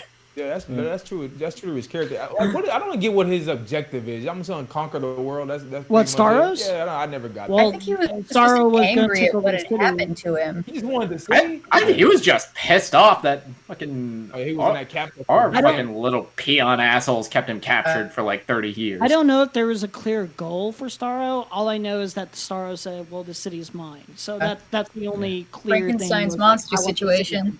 Yeah. I think I like King Shark more than I like Groot. There's so much I grabbed from King Shark, like the lack of friends, the lack of feeling like actual like understanding of humans, and like him and Ratcatcher 2's like back and forth was so cute. He almost killed your It was girl so in the first adorable. 30 minutes. Right. Oh, Yeah. I loved him. Yeah. Chase said Milton the MVP. Yeah. Oh my God. I can't remember his name. The Harley Quinn thinking that what's his face was Milton at the end. Yeah. The conversation. Hey, Milton was still with us. So Milton was like, Dude. yeah, and they're like, Polka Dot Man was like, Milton died, and they're like, who's Milton? And they're like, he's been following us this whole time. He's been with us, and they're like, oh yeah, that dude. It's like, I don't really know that dude. He's like, he gave up his life for us. Did he? That was so mean. I forgot he was even there. Rest in peace, Milton. I forgot he was even there. He's a real one. Yeah, I think spoiler wise, I barely knew these people and was still ride and die with. Yeah. King Shark Agreed. made the bomb. Oh King yeah, Shark. made him Peacemaker. Oh, that was so cute. Yeah, I love how Peacemaker. Peacemaker was like, "Yeah, put that away," and then he's like, "But it's you," and he's like, "That's very nice." It's a very nice gesture, but Yeah. Friends. Dude, I gotta rewatch this film again, bro. I didn't seen it since Tuesday, so. Yeah, I was kind of surprised about the amount of people they killed off, especially like Captain Boomerang. I'm surprised they killed him off, especially since he hasn't Yeah. been in a Flash movie yet. I was kind of surprised, but the multiverse is coming, so Captain Boomerang can come back probably in some capacity, probably something like that. Everybody know multiverses. Yeah. This is the wave. Yeah, Multiverse. The other guys we talking MCU about. starting trends. Yeah. Like I was surprised they killed off Rick Flag. I was surprised about that. I was definitely surprised they killed off Rick Flag. Yeah. I was So hoping at the end that they were going to bring him back. Yeah. He did. Yeah, that's The way not- they Yeah, described but it, I'm he like, what didn't get happened to his him? early because they're like, didn't they say like Peacemaker is like he's a tough son of a bitch or something like that Yeah. early on? So Well, that's no, why- Rick Flag gave him a fight though.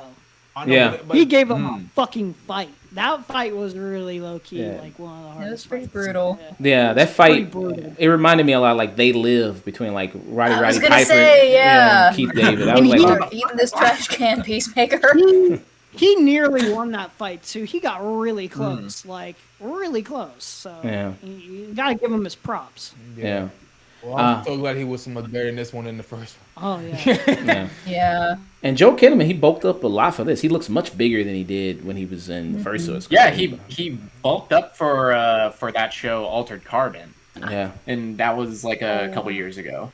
Yeah. Oh, that show's low key pretty good. I mean, Yeah. it's not amazing, but it's pretty good. I would. Canceled. I haven't finished. Yep, season. it got canceled. It canceled? I haven't finished season 2.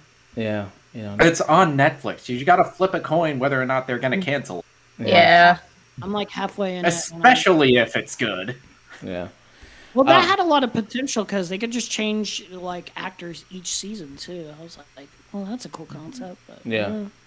American Yeah. Horror So, Story. yeah, the main protagonist can change sleeves. So. so it's good conversation, good discussion about the Suicide Squad. Yeah, I mean, I really enjoyed it. Everybody seemed to hear really liked it. So just gonna move on. So is anybody leaving at all? Rose, you leaving at all, or no? You're good. Okay. Reese, at all? I can stick around. Okay. Julian, you want to stick around too? Yeah, I'm good. What's the next topic? So I'm just Actually, gonna. there's something I need to do in the house, but I will be right back. So. Okay. All right. Okay. So next Bubbles, topic. you sticking around? Yeah, yeah, Bubbles. Yeah, she's just like, yeah, sure. I guess if you're just gonna hold me in front of the camera, I guess. Yeah. So yeah, so I'm gonna discuss the Green Knight. Julian, did you see it? The Green Knight? You probably. I did not. Okay. All right. So I'm just gonna do that review real quick, and then I'm gonna move on to something else. And probably just. Oh yeah.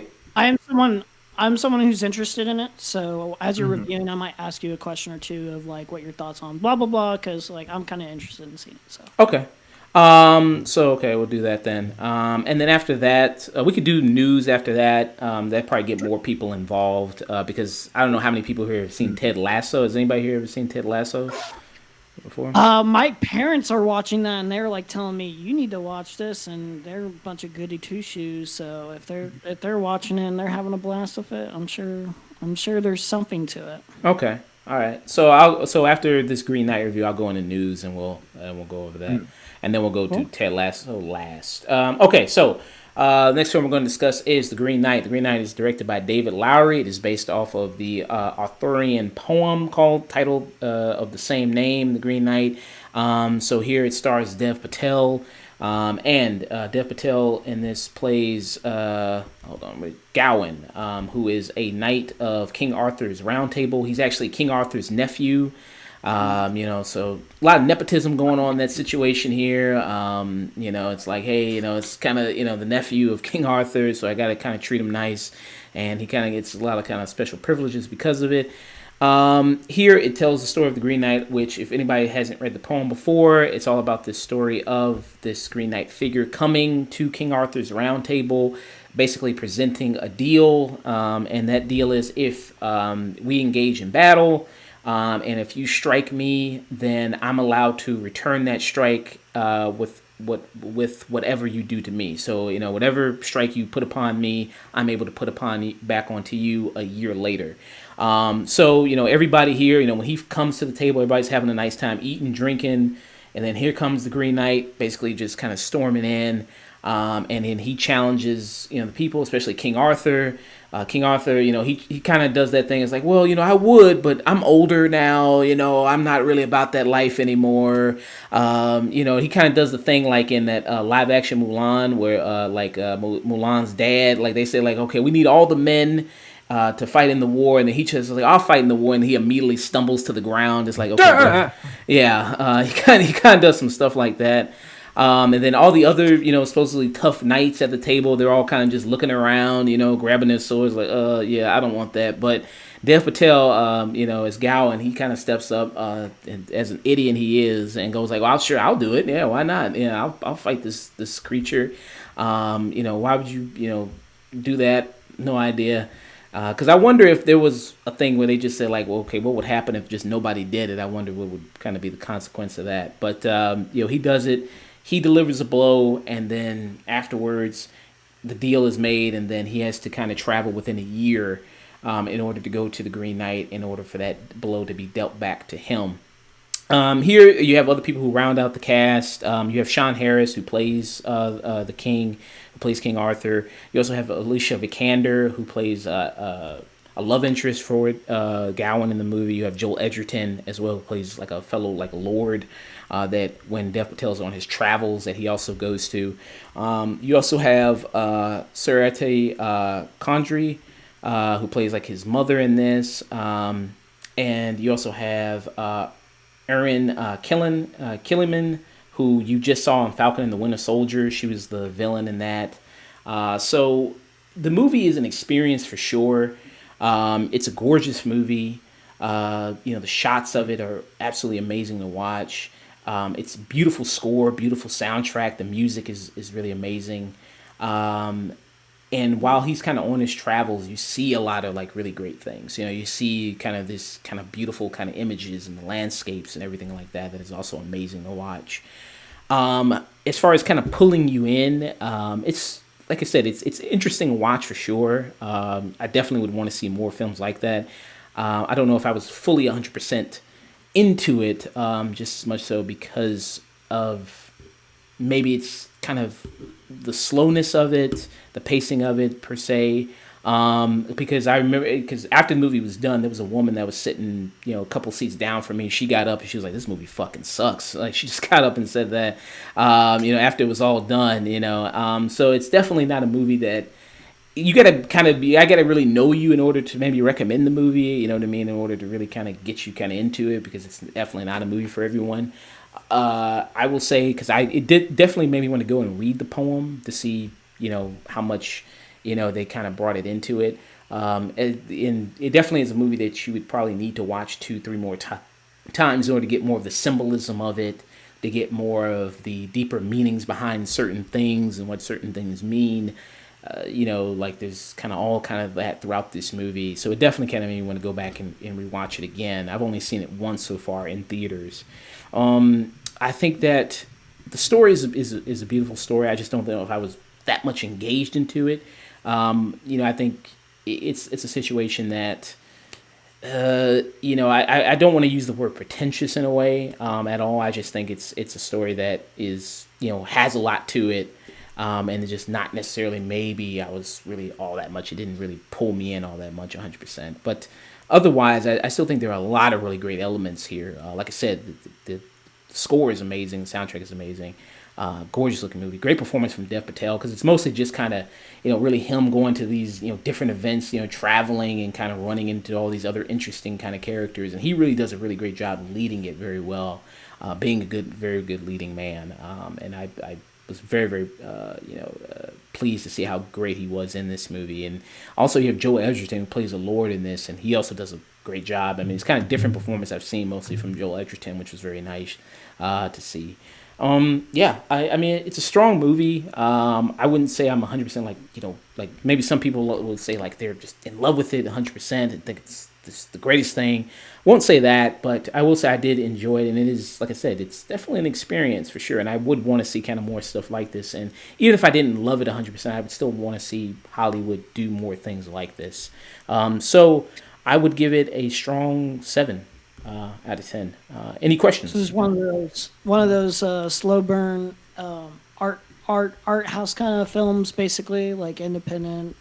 Well, it is A24, and A24 puts that kind of material. And I know a lot of people have been anticipating this movie for a long time. Like you said, you've been anticipating it for a long time. If you're a film nerd, a lot of people have been tracking this movie down. It's funny because a person we had on the podcast earlier, Adrian, who came on to do Gunpowder Milkshake, he said that this is film nerds Black Panther. This is the thing that this is people that are going to be screaming cinema forever when after they watch this. So, I think there's a lot of films from A24's filmography that a lot of people like. Hereditary, for one, is one of my favorite horrors of all time, but there was a lot of people walking out of that like that movie was garbage. But it's really like the inner workings of a family drama and the traumas and stuff like that, that really make that film stand out, and the eerie moments, the more subtle scares, like that aren't just jump scares for the sake of jump scares, that really work for that film. But a lot of people want a certain experience sometimes, and some people go into these films expecting something, but get more of a slow burn kind of pace, like something a little bit more difficult to fully grasp or really fully engross in on a first watch. So, because I mean, with this movie, it's about kind of a man, his ego, his pride. You know what I mean? Taking on this challenge of, because when after, he, deals this great blow to the Green Knight, people in the whole, throughout the whole kind of land, they write songs about him. They talk about him. He's famous. He's infamous. He goes to all these different bars. Everybody, recognizes him. It's, oh, you're the famous Gawain, the knight who struck down the Green Knight. Oh my God, you're this hero. And of course, he's sucking up, it all in and embracing it. And then, as that year goes by fast, and he's like, oh shit, it's already a year already. You better get going. You got to go travel and you got to go face it. He's like, I do got to do that. I mean, there's a lot you can definitely read into this movie and talk about this movie. And, definitely it's something that, I'd recommend people just going to check it out. If you want to see kind of some, great cinema, you know what I mean? If, and tired of the whole Marvel movie stuff, go check it out, I guess, and you kind of embrace it, But is this something you would watch anytime soon again? Like rewatch? Like, do you feel like, man, like I would pay to see that in another month or something like that? Or is that something you could wait on for DVD or something?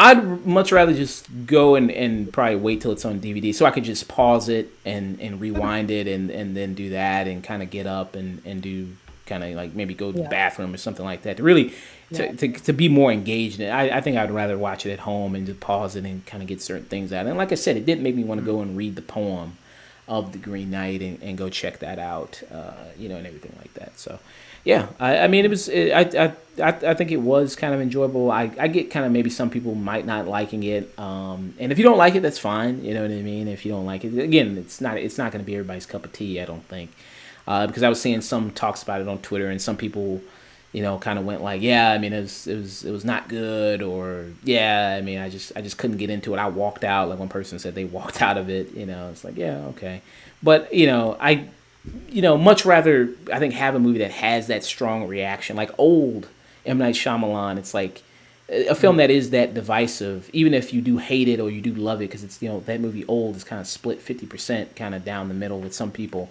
because at least it draws a reaction. It's not just you're walking out of it, maybe something like, not to talk bad about Black Widow, but, so a lot of people just kind of walked out of Black Widow kind of like, it was okay, it was kind of fine. It was really nothing exciting. At least it generates a lot of conversation. Something like Green Knight, something like Old, it generates, I think, more of a conversation.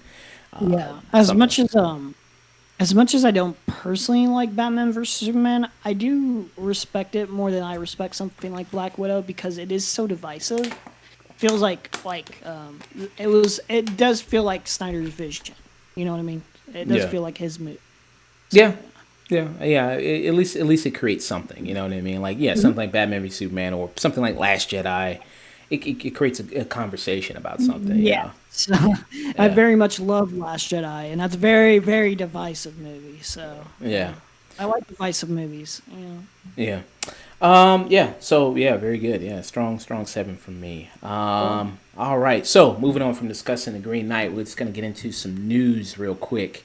All right. Since we were talking about the Suicide Squad, might as well just talk about James Gunn, Martin Scorsese, kind of his thoughts on that, and everything what he said. So he was There a rap beef going on?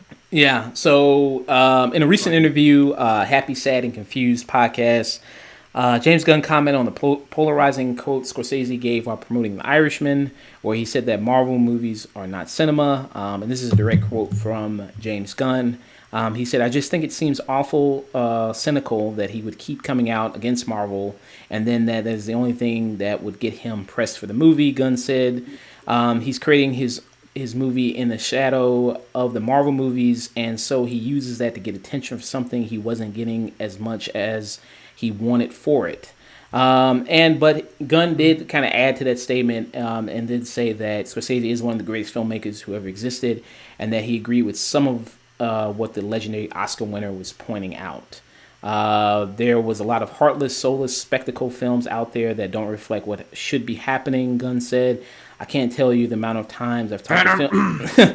I can't tell you the amount of times I've talked to film directors before they went and made a big movie and said, "Hey, we're in this together. Let's do something different with these big movies. Let's make them something different than everything that has come before them." And then see them cater to every single studio whim and be grossed out, frankly.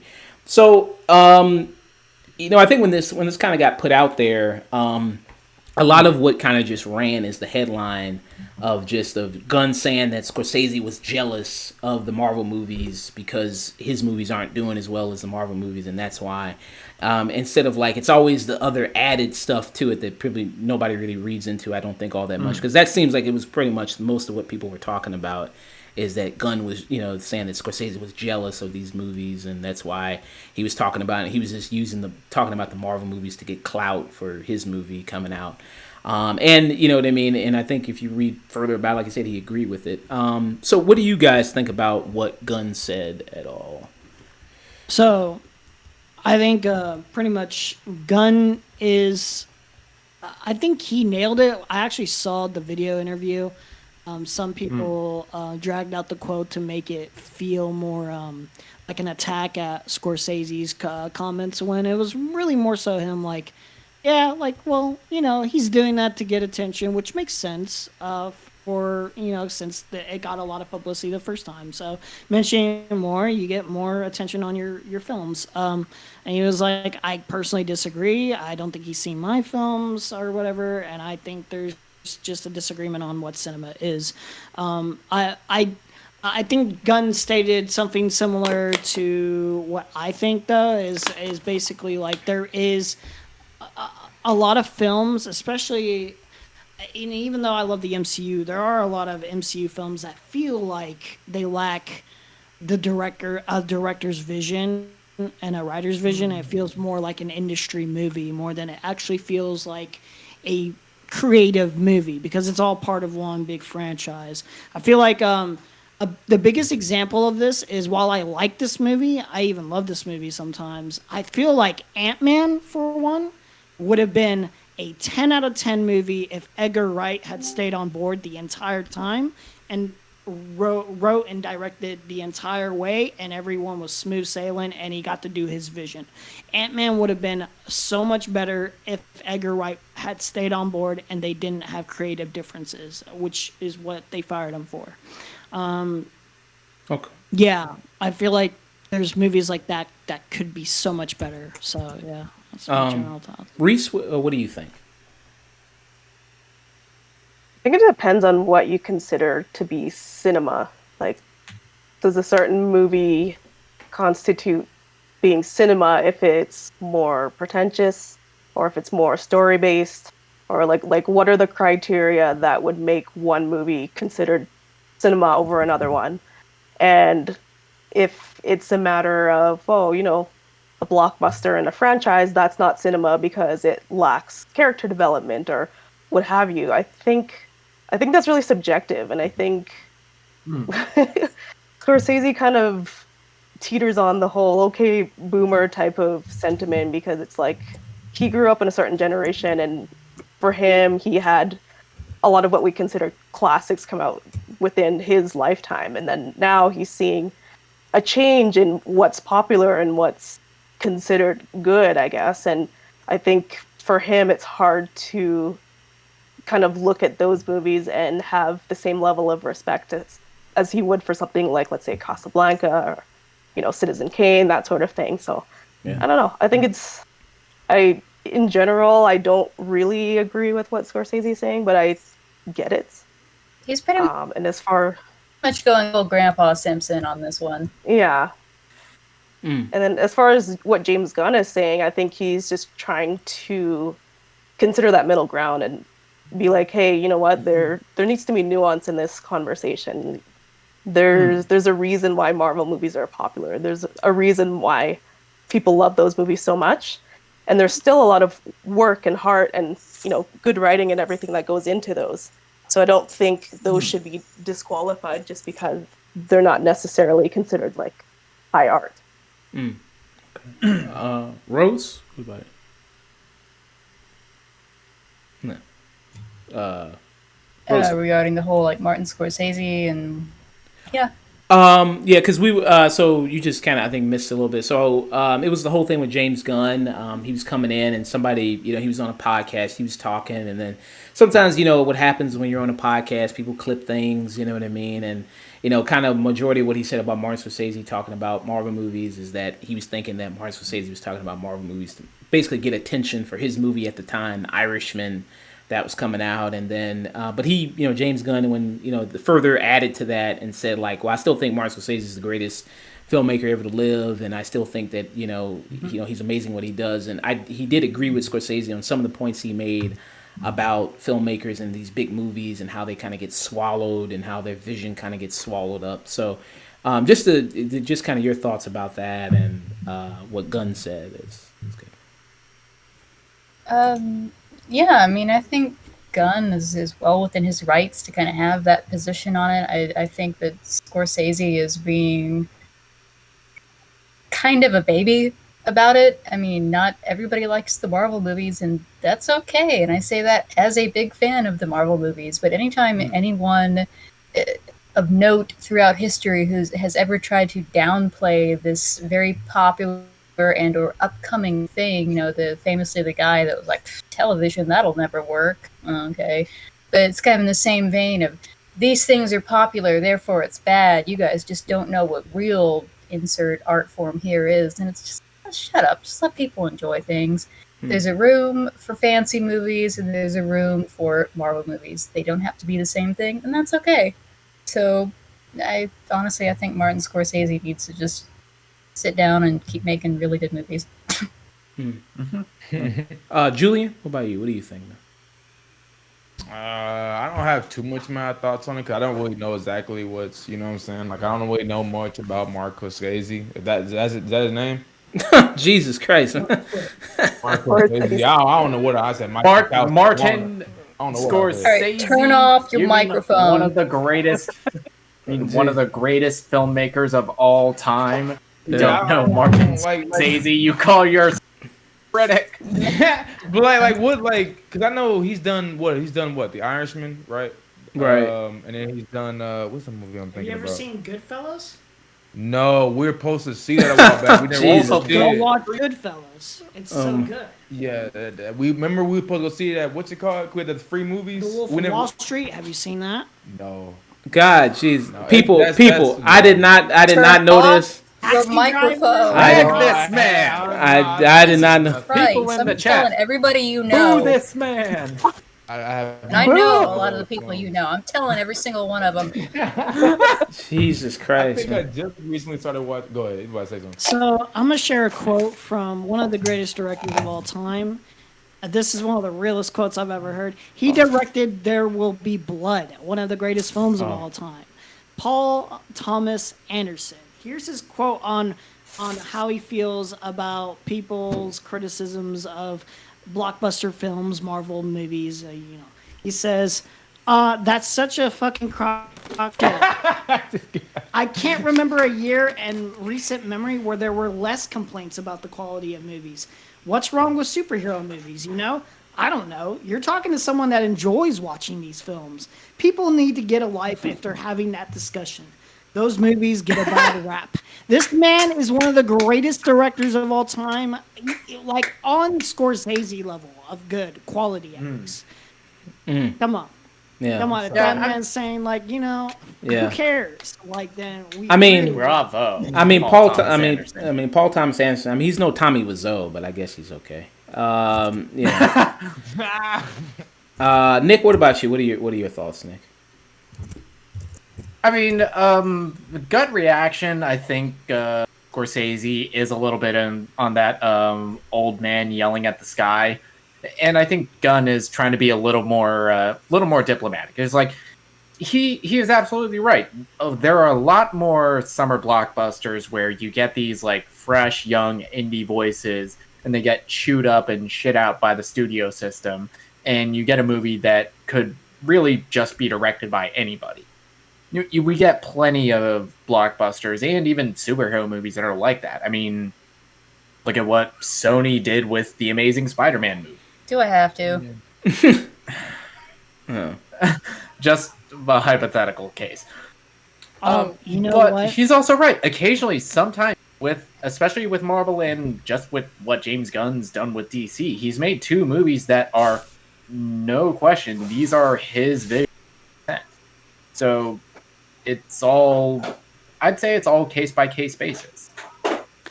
You know what's? I'm just gonna say it really quick because it's on my mind. There's the best scene in the Amazing Spider-Man movies. Actually, a deleted scene, and it was one where it was at the ending of the second one. His father's alive. Yeah, his father's alive. And that scene, I was like, why did they cut this? This is one of the best performances in the entire franchise.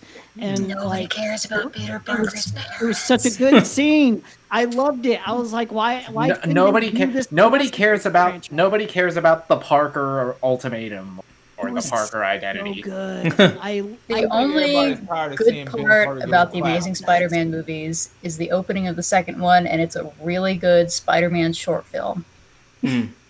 Yeah. The Amazing Spider-Man 2 is really bad, but like there's some really good moments, and that deleted scene should have been in I there. hate that y'all be shaming. They wasted the best ever Spider-Man costume on the I shittiest like movie. Amazing Spider-Man 2. I like that movie, but that's just personally me. That movie. Yeah. I mean, look, I know it's bad, but it's a good bad. You know what I'm saying? Yeah. Why don't I you can all have fun like with it. on Cobra Star Green? I feel like you don't watch enough good bad movies. Now, like whenever I sat down, whenever I sit down and I watch Amazing Spider-Man 2, like I just sit down, I just have fun with it. I know this movie's stupid, but I'm just gonna have fun with it. Why don't you do That like movie is like a special 2.5 goddamn hours and jack shit happens in it. I will say the Amazing Spider-Man has the best romance out of the franchises of the 3 so far. Whoa. Because Toby and Yeah, MJ, I'd agree. Toby doesn't work. and Kirsten Dunst. MJ fucking sucks. MJ's lame, bro. I know. She's a terrible character in those 3 movies. I don't know. Bro, you. All right, this feels like a discussion for another time. This feels like a discussion for another time. Yeah, I'm not getting into that. Yeah. I mean, James Gunn, like I said, there's more to the quote added that people kind of put out there that people got angry about when he said that, Martin Scorsese is just jealous. So that's one thing, people just kind of reacted to, thing and things like that. So, you read more into it, he does give his compliments to Martin Scorsese. He does say he's one of the greatest filmmakers ever, and does say that obviously he has some points in bringing up directors who kind of get chewed up and spit out by the system, and directors who do want to bring their personal vision to this, to these big franchises. And I think sometimes you see it, sometimes you don't. I think Taika Waititi, when he's got brought into Thor Ragnarok, I feel like that was him doing a superhero movie. That felt like his movie that they allowed him to do. Now him having threesomes, outside of that, they don't really like him doing that too much. But you know what I mean? When he's doing it, when he's doing cool with that. When he's doing his own movies, they're fine with that. Mickey was just hating. Yeah, so but you have cases like we brought up last time when we reviewed Black Widow, like the original director who was supposed to do Black Widow. They talked to her about it, and they said, like, well, we have all the action scenes already picked out already. You just have to do all the stuff in between. And she was like, well, I wanted to do the action scenes too, and they wouldn't let me do them, so that's why I didn't direct the movie. So you do have cases like that where, you know what I mean, it feels like sometimes the studio takes over, like, the last third act of the movie. Like Black Panther felt like, okay, this is a good, really great movie, and Ryan Coogler really has a good impact on this, and then the last third act is like, okay, let's do CGI rhinos and shit like that, and it's like, what the hell just happened? Bad. Didn't work, no. Yeah, like I love Black Panther. Yeah, that third act. Man, I would just love to see a Scorsese Marvel Studios movie. Yeah. I would love to see him do It would be the most superhero. hateful thing ever. Yeah. Yeah. You know what I mean? I mean, so I think that's that's what it is, and that's kind of what happened. So I think that I mean, there's a room for a lot of stuff, and the movies and the Marvel movies. I think some people just make it sometimes their whole personality to hate these movies or to love them. It's like they're fun, they're whatever. They're blockbusters. Some are good, some are great, some are fine, whatever. I mean, a lot of these movies, but there's a lot of people who do different things in the medium of these movies, you know what I mean? Not everything are the Marvel movies. You have things like Invincible or The Boys or Logan or Deadpool or that all do kind of all that different stuff. So very much so. I don't know. And James Gunn, I mean, I don't know if the stress of Suicide Squad or the quotes, or the pedo jokes aged him. I don't know why his gray hair is just, I don't know what happened. Honestly, I think he dyed it, which he is rocking the silver fox. Honestly. Yeah. Yeah, good for him. Yeah, good for him. Yeah, very, very much so. Yeah, and he looks He's good. got a lot on his plate too. He's just working. Yeah, he's got Guardians 3 coming out. Like Guardians 3 is coming out in what, 2 years or a year from now? Oh, dude, it's crazy. Something like that. So for the What If show that they're doing, it was funny. They were like, they pitched like an idea, and they were like, no, we're not going to do that idea because that's what James Gunn is doing for Guardians 3. So, like, Guardians 3 is going to be out there. Like, whatever crazy shit it is, it's some shit that, like, would have been thought of for, like, What If. So, that's pretty crazy. Yeah, he's going to... Well, I heard the same thing about Thor 4. Yeah. One of the What If stories they wanted to do was Jane Foster as Thor, because that was the thing in the comics, and they were like, no, you can't use that idea, and they were just like, oh, okay, fine, and then movie. No. Love and Thunder. Which I don't know how I feel about her being a Thor. They kind of throw that in there. Well, I'm okay with it. I mean, it got Natalie Portman to come back after all the shit she talked working on Thor: The Dark World. If Taika could fix like what made the other two Thor movies not that good, if he could fix that, I think he can fix Natalie Portman's character to make her Easy. more. He turned He turned Thor into a himbo. Yeah. No. Yeah. Yeah. I'm excited to see those. All right. So moving on from that, I guess we're going to discuss some quick news with The Rock. With a lot of stuff now, this isn't any report directly from The Rock. This is kind of just reportedly what's kind of said about like with his production company, everything like that, and The Rock. I think it was a statement from his production company that also like co-produced with Disney on Jungle Cruise. Yeah, because you see a lot of these people like Emma Stone, Emily Blunt. There's kind of rumors that they're considering maybe suing Disney as well because Emma Stone came out with Cruella, and then Emily Blunt, same thing with Jungle Cruise. And then you have Scarlett Johansson, who is actually suing Disney for kind of breach of contract, supposedly, of what they did with her. So there was kind of rumors about like if The Rock is considering it as well. And like you said, kind of a statement from his production company as well. The Rock is kind of lockstep with Disney when it comes to putting their movies, kind of doing the whole premiere access thing. I mean, The Rock basically said like Disney, they clothe me, they feed me, they put a roof over my head. You know what I mean? Like I don't want any trouble with Disney. Basically, is kind of what The Rock was kind of saying with that, with his production company. Is like I want to be in Moana 2. If Emily Blunt, if she wants to fumble the bag, that's kind of up to her.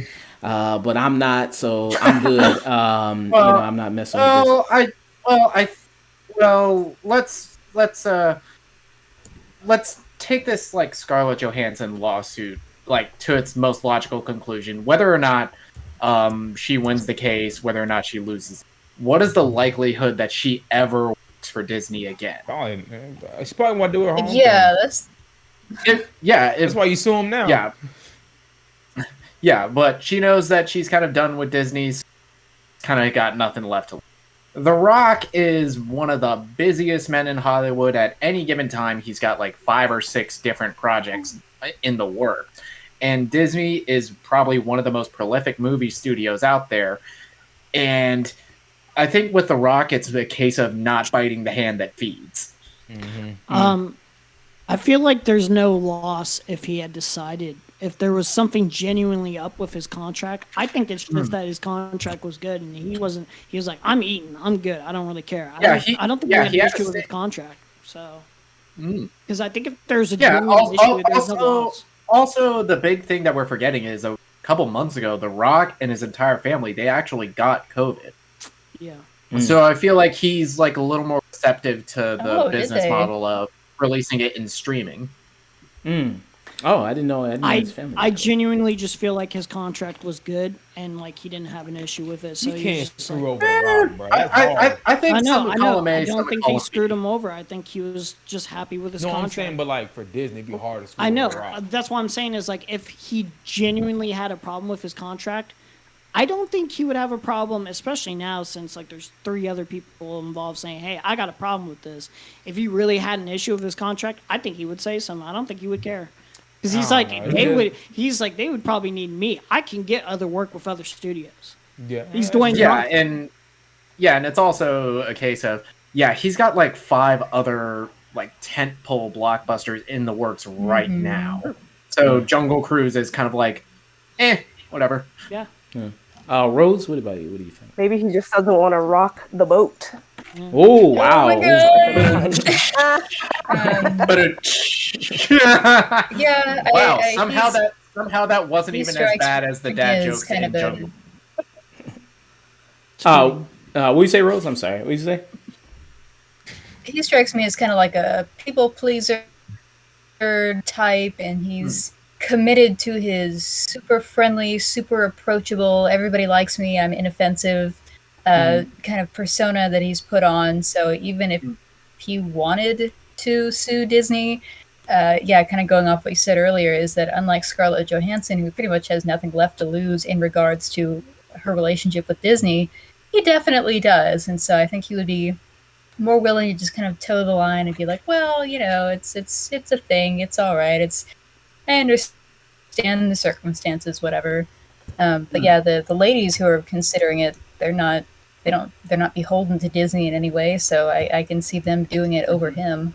Yeah, I mean, I think we got a real life The Boys situation here. We got a real life, really good. It'd be good. All the women teaming up, take down Disney. They just all, they all stomp on Mickey's head. Yeah, I mean, this is a chance. Girls get it done. Here's the thing, though. Like, Disney's extremely petty. With the James 100%. Gunn thing that happened way back when he got fired, Dave Bautista stuck up for him. Like the whole cast did, but Dave Bautista in particular was very adamant about like, I want out of my contract. I don't want to work for Disney anymore. Like James Gunn. Unless James Gunn is directing Guardians 3, I'm not coming back.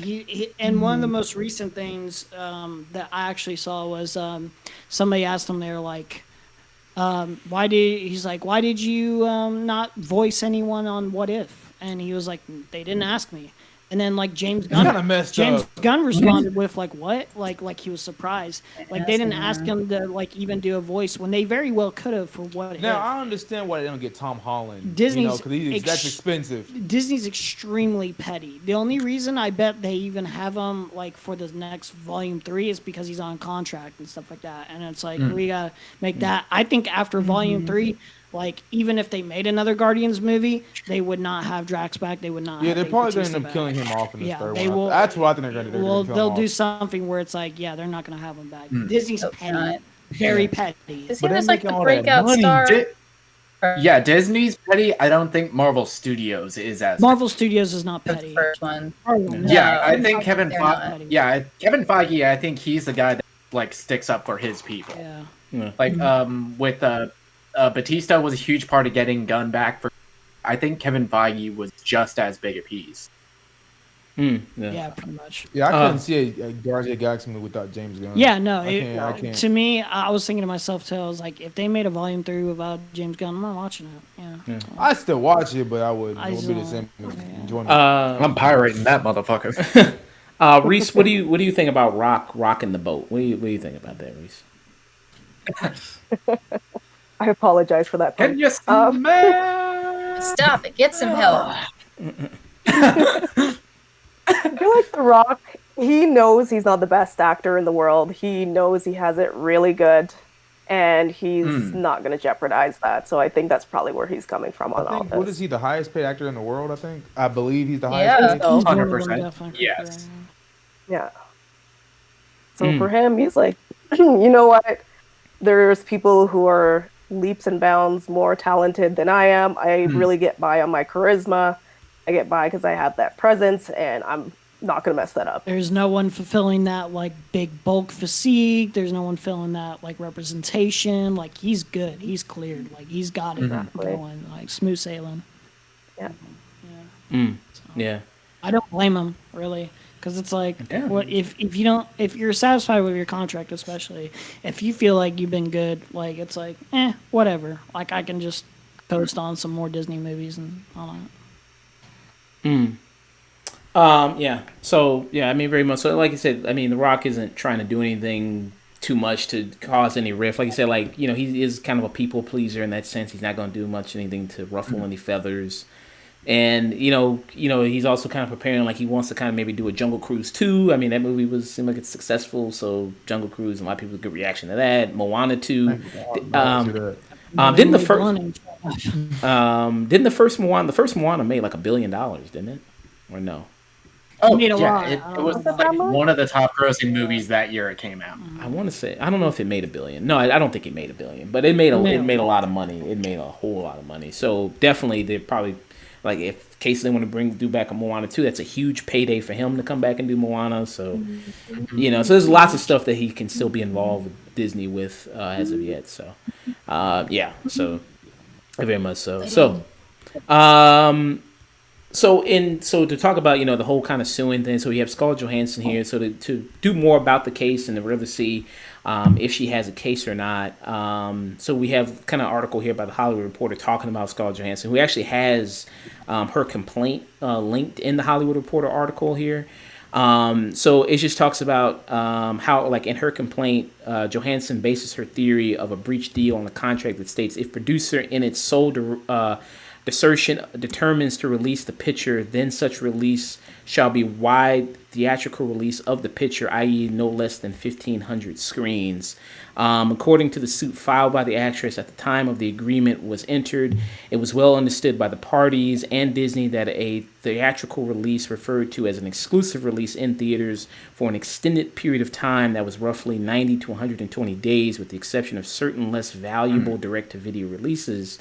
It has long been custom and practice in the film industry for feature films to have at least 90-day exclusive theatrical release before they are released on home video. The problem is that the contract doesn't explicitly say exclusive, and as far as industry custom and what was understood by the parties, that was before a pandemic disrupted pretty much everything. I was gonna say. Yeah. that's the real trouble with ScarJo's case, I think. The fact that it doesn't explicitly say exclusive theatrical release in the contract. Yeah, and that's going to be the biggest hindrance. Yeah, and this is also saying that given that the virus was causing movie theaters to close and moviegoers to stay away from the ones that were open, Disney can certainly defend itself by saying the decision to stream was warranted in contract law. There's also a concept called frustration of purpose, where contractually duty is excused upon unforeseen event. So like something like COVID that impedes performance. So... Yeah. And also, I think a big thing is that they intentionally sabotage the release. But that kind of doesn't hold water because they delayed the movie by an entire year. Yeah. It was supposed to come out a year ago. Yeah. So one of the major things that I think they're focused on is that they wanted to renegotiate the contract because of the streaming thing that they were doing. They were like, okay, that's cool. Like, let's just renegotiate the contract. Let's figure out a new ballpark number with this in mind. You know, let's get paid fairly here. And the major issue apparently on Scarlett Johansson's end is that Disney would not play ball. They would not even go to the table at all when they felt like they were deserving of a renegotiation on the contract, in the very least. So that's one of the major issues that they have, that they wouldn't even talk. They wouldn't even try to talk. So, yeah, that's not a good look on Disney. It's like, come on, you don't want to even talk? Yeah. Reese, what do you It's one of those situations where both sides have a point. It's one of those. Yeah, I agree with you. It's one of those situations. Both sides, at least with what they're putting out to the public, they both have a point. But as far as like this phase of the legal proceedings, it's a lot of he said, she said. I think. Yeah, I think. I think the longer the case goes on, the more facts are going to get put out to the public. I think Just a mess all around. I think what they're gonna have to do is just solve it, like indoors, close quarters, where they don't make this a bigger deal. Disney's not gonna. They're gonna. Yeah, that's what me and Josh were saying. That no matter what, this is most likely going to end with out of court settlement. Yeah, like Feige's embarrassed and upset. Apparently, like he's just like completely just like dude, like because he didn't even want the movie going on streaming platforms too. He was very adamant about that. So yeah. Yeah, and I mean we got this kind of new maybe Delta variant that's coming out, and then now there's like, now there's Delta Plus. Now there's Delta Plus now $6.99. Yeah, for the virus has its own streaming service now. They were talking about how to stop Spider-Man for coming up this year now. COVID-2, yeah. Electric Boogaloo. Shit, we're gonna get that fucking Bay. Shit, that Michael Bay pandemic movie is happening. Yeah. Yeah, they already pushed back one of the Venom's movies. getting pushed back, I believe. Well, Venom, might be pushed back. There's nothing. No, the biggest victim of this, the biggest one, was Clifford. Yeah, man, they can delay that forever. They took it off the schedule after his old tweets were uncovered. Come on, we all know. He said, I don't. Yeah. He said, I don't fuck with black dogs. You could not pay me to go see Clifford. I'll pay you money to go see it. What's your price? I'm not if going. I paid you $1,000 to go see Clifford, I'm not going. you go see Clifford for $1,000. Hey, I'm still dealing with PTSD from seeing cats on New Year's Day. The last thing I I'm so glad I've never seen that. to see was Dora. And I'm telling you, I felt so embarrassed in that theater. Exactly. That was the horror event of the year. That's true. I don't know how embarrassed I felt watching that. And I said I'll never do that again. So Clifford, I'm not watching it. No. I don't know. I mean, Clifford, it's kind of one up cats a little bit. It's like the most horrifying thing I've ever seen. Yeah, I never saw Cats. I heard the reviews. Alcohol helps. Yeah. I was drunk when I saw Cats. Same. I left that theater dead sober. I was scared into Wasn't sobriety. Idris Elba in that film? Yeah. Yeah. Take it. That was one of the things. It's like when he got COVID, the headline was "Cats actor Idris Elba contracts Insult to COVID-19." injury. That's cold. Oh man. Cats actor. Yeah. I don't think. Imagine that's like before you die. That's like one of the last things you're known for. is The like fucking worst reviewed movie on your IMDb is the Thank one that God you he get. didn't die. Well, I heard mixed reviews on Cats though. I heard it was. No. Nah. It was Nothing bad. Yeah, you hear positive reviews for Cats. You know what I Where want the to see? You know what I bet Hollywood's gonna do? They're gonna do an Among Us movie. I guarantee you, they're gonna do an Among Us. That'd be movie. dope. I think you do it right. They You do kind it of right. done Basically, it. the thing. If you, Yeah. yeah, Yeah, the thing a little is, bit. It is. yeah, the thing It's is called Among The Thing. Us. Werewolves Within is kind of Among Us the movie. Yeah. That'd be dope though. If you could do it right Yeah. with imposters, I think that could work. Yeah. That's like I don't want to see no Fall Guys movie. Yeah. Hold on, so, Reese. I don't think I got your opinion on the ScarJo thing, and then we'll move on from that. I don't think I got your opinion on it there. If you want to give your thoughts about it. I think it's a waste of time. It's just gonna boil down to a matter of semantics on Disney's part, and they're gonna settle it, and that's it. Okay. Well, that segment gonna be nice though. I already know it. Dude, I'm actually psyched because ScarJo, and like whenever she's like given a role to actually play with, like actually like take seriously as an actress, she can be really good. She was in with Adam Driver, wasn't Yeah, Marriage Story is good. Yeah, She was right. good in Under the Skin. She's 2019 she got 2 Best Actress Oscar nominations yeah.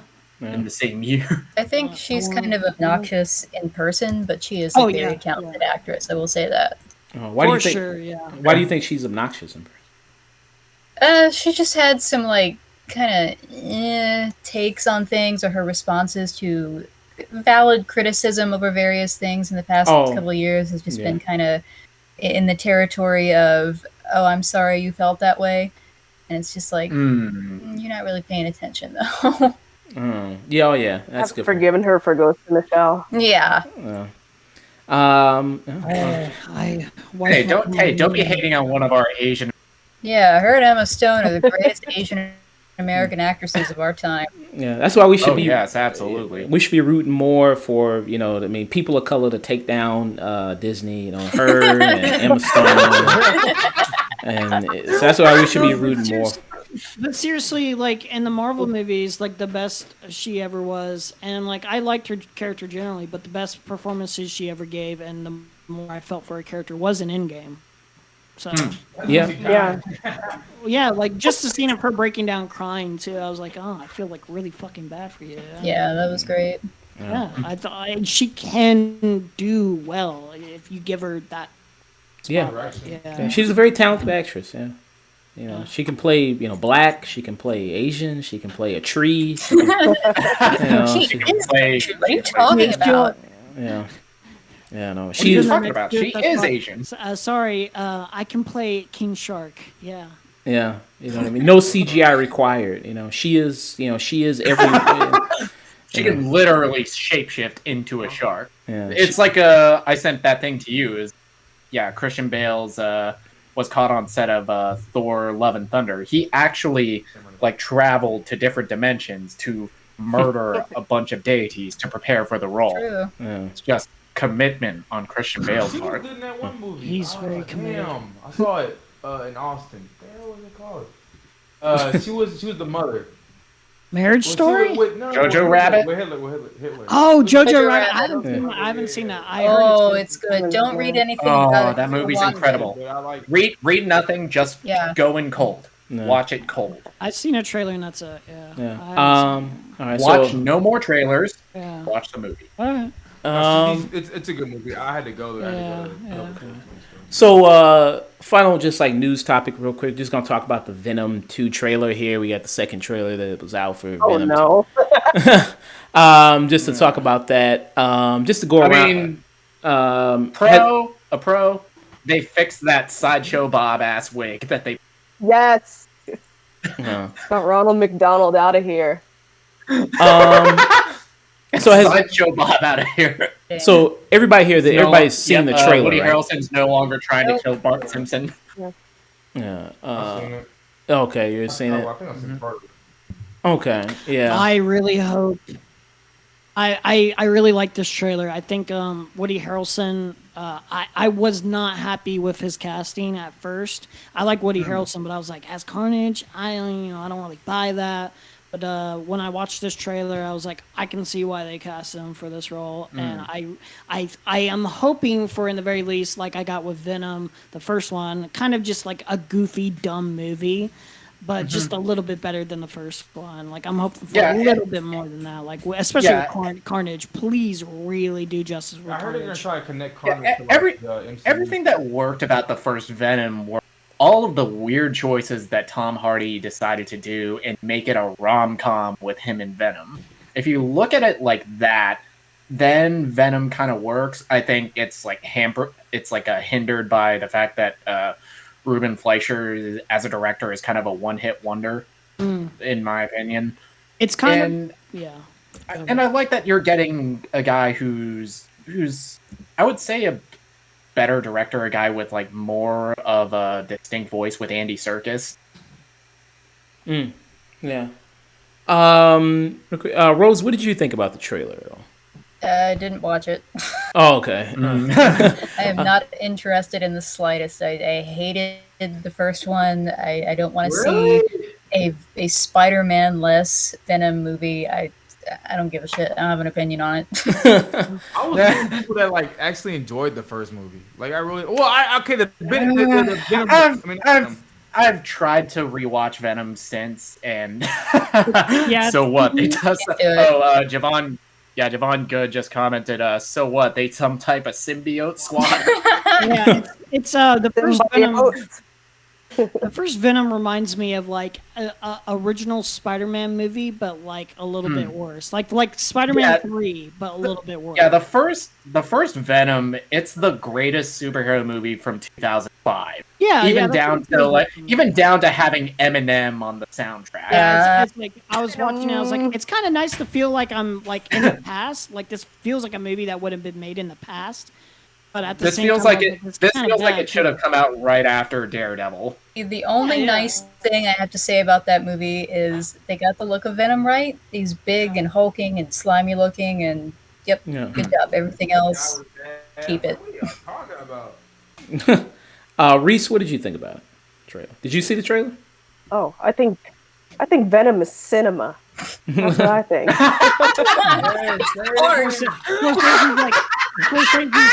Scorsese's like, all right, look. I know I said all superhero movies are kind of garbage, but Venom, you guys got to watch Venom. Scorsese's favorite superhero film. Venom is that cinema. That cinema. Okay, so I'm in the minority. I liked Venom, and if you watch it as a comedy, it's so much better. Yeah, I didn't go into it with any expectations, and I had fun. So I don't know. I wouldn't die on the hill of like, Venom is so good, but for the trailer, it's like the trailer just looks goofy to me, honestly, and I'm still on the fence about Woody Harrelson as Carnage.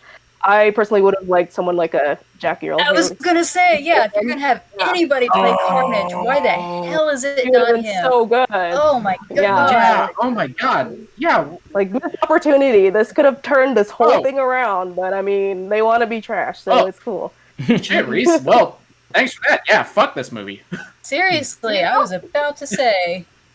Well, I don't know. I mean, if this, I'm not gonna lie. The two most exciting things about this movie are Carnage and just the post-credit scene of like, all right, well, I know they're gonna do it eventually. How are they gonna connect this to the MCU? And that's what are we? Some type of Spider Squad? Yeah. What are we? Some kind of Venom Squad? I don't know.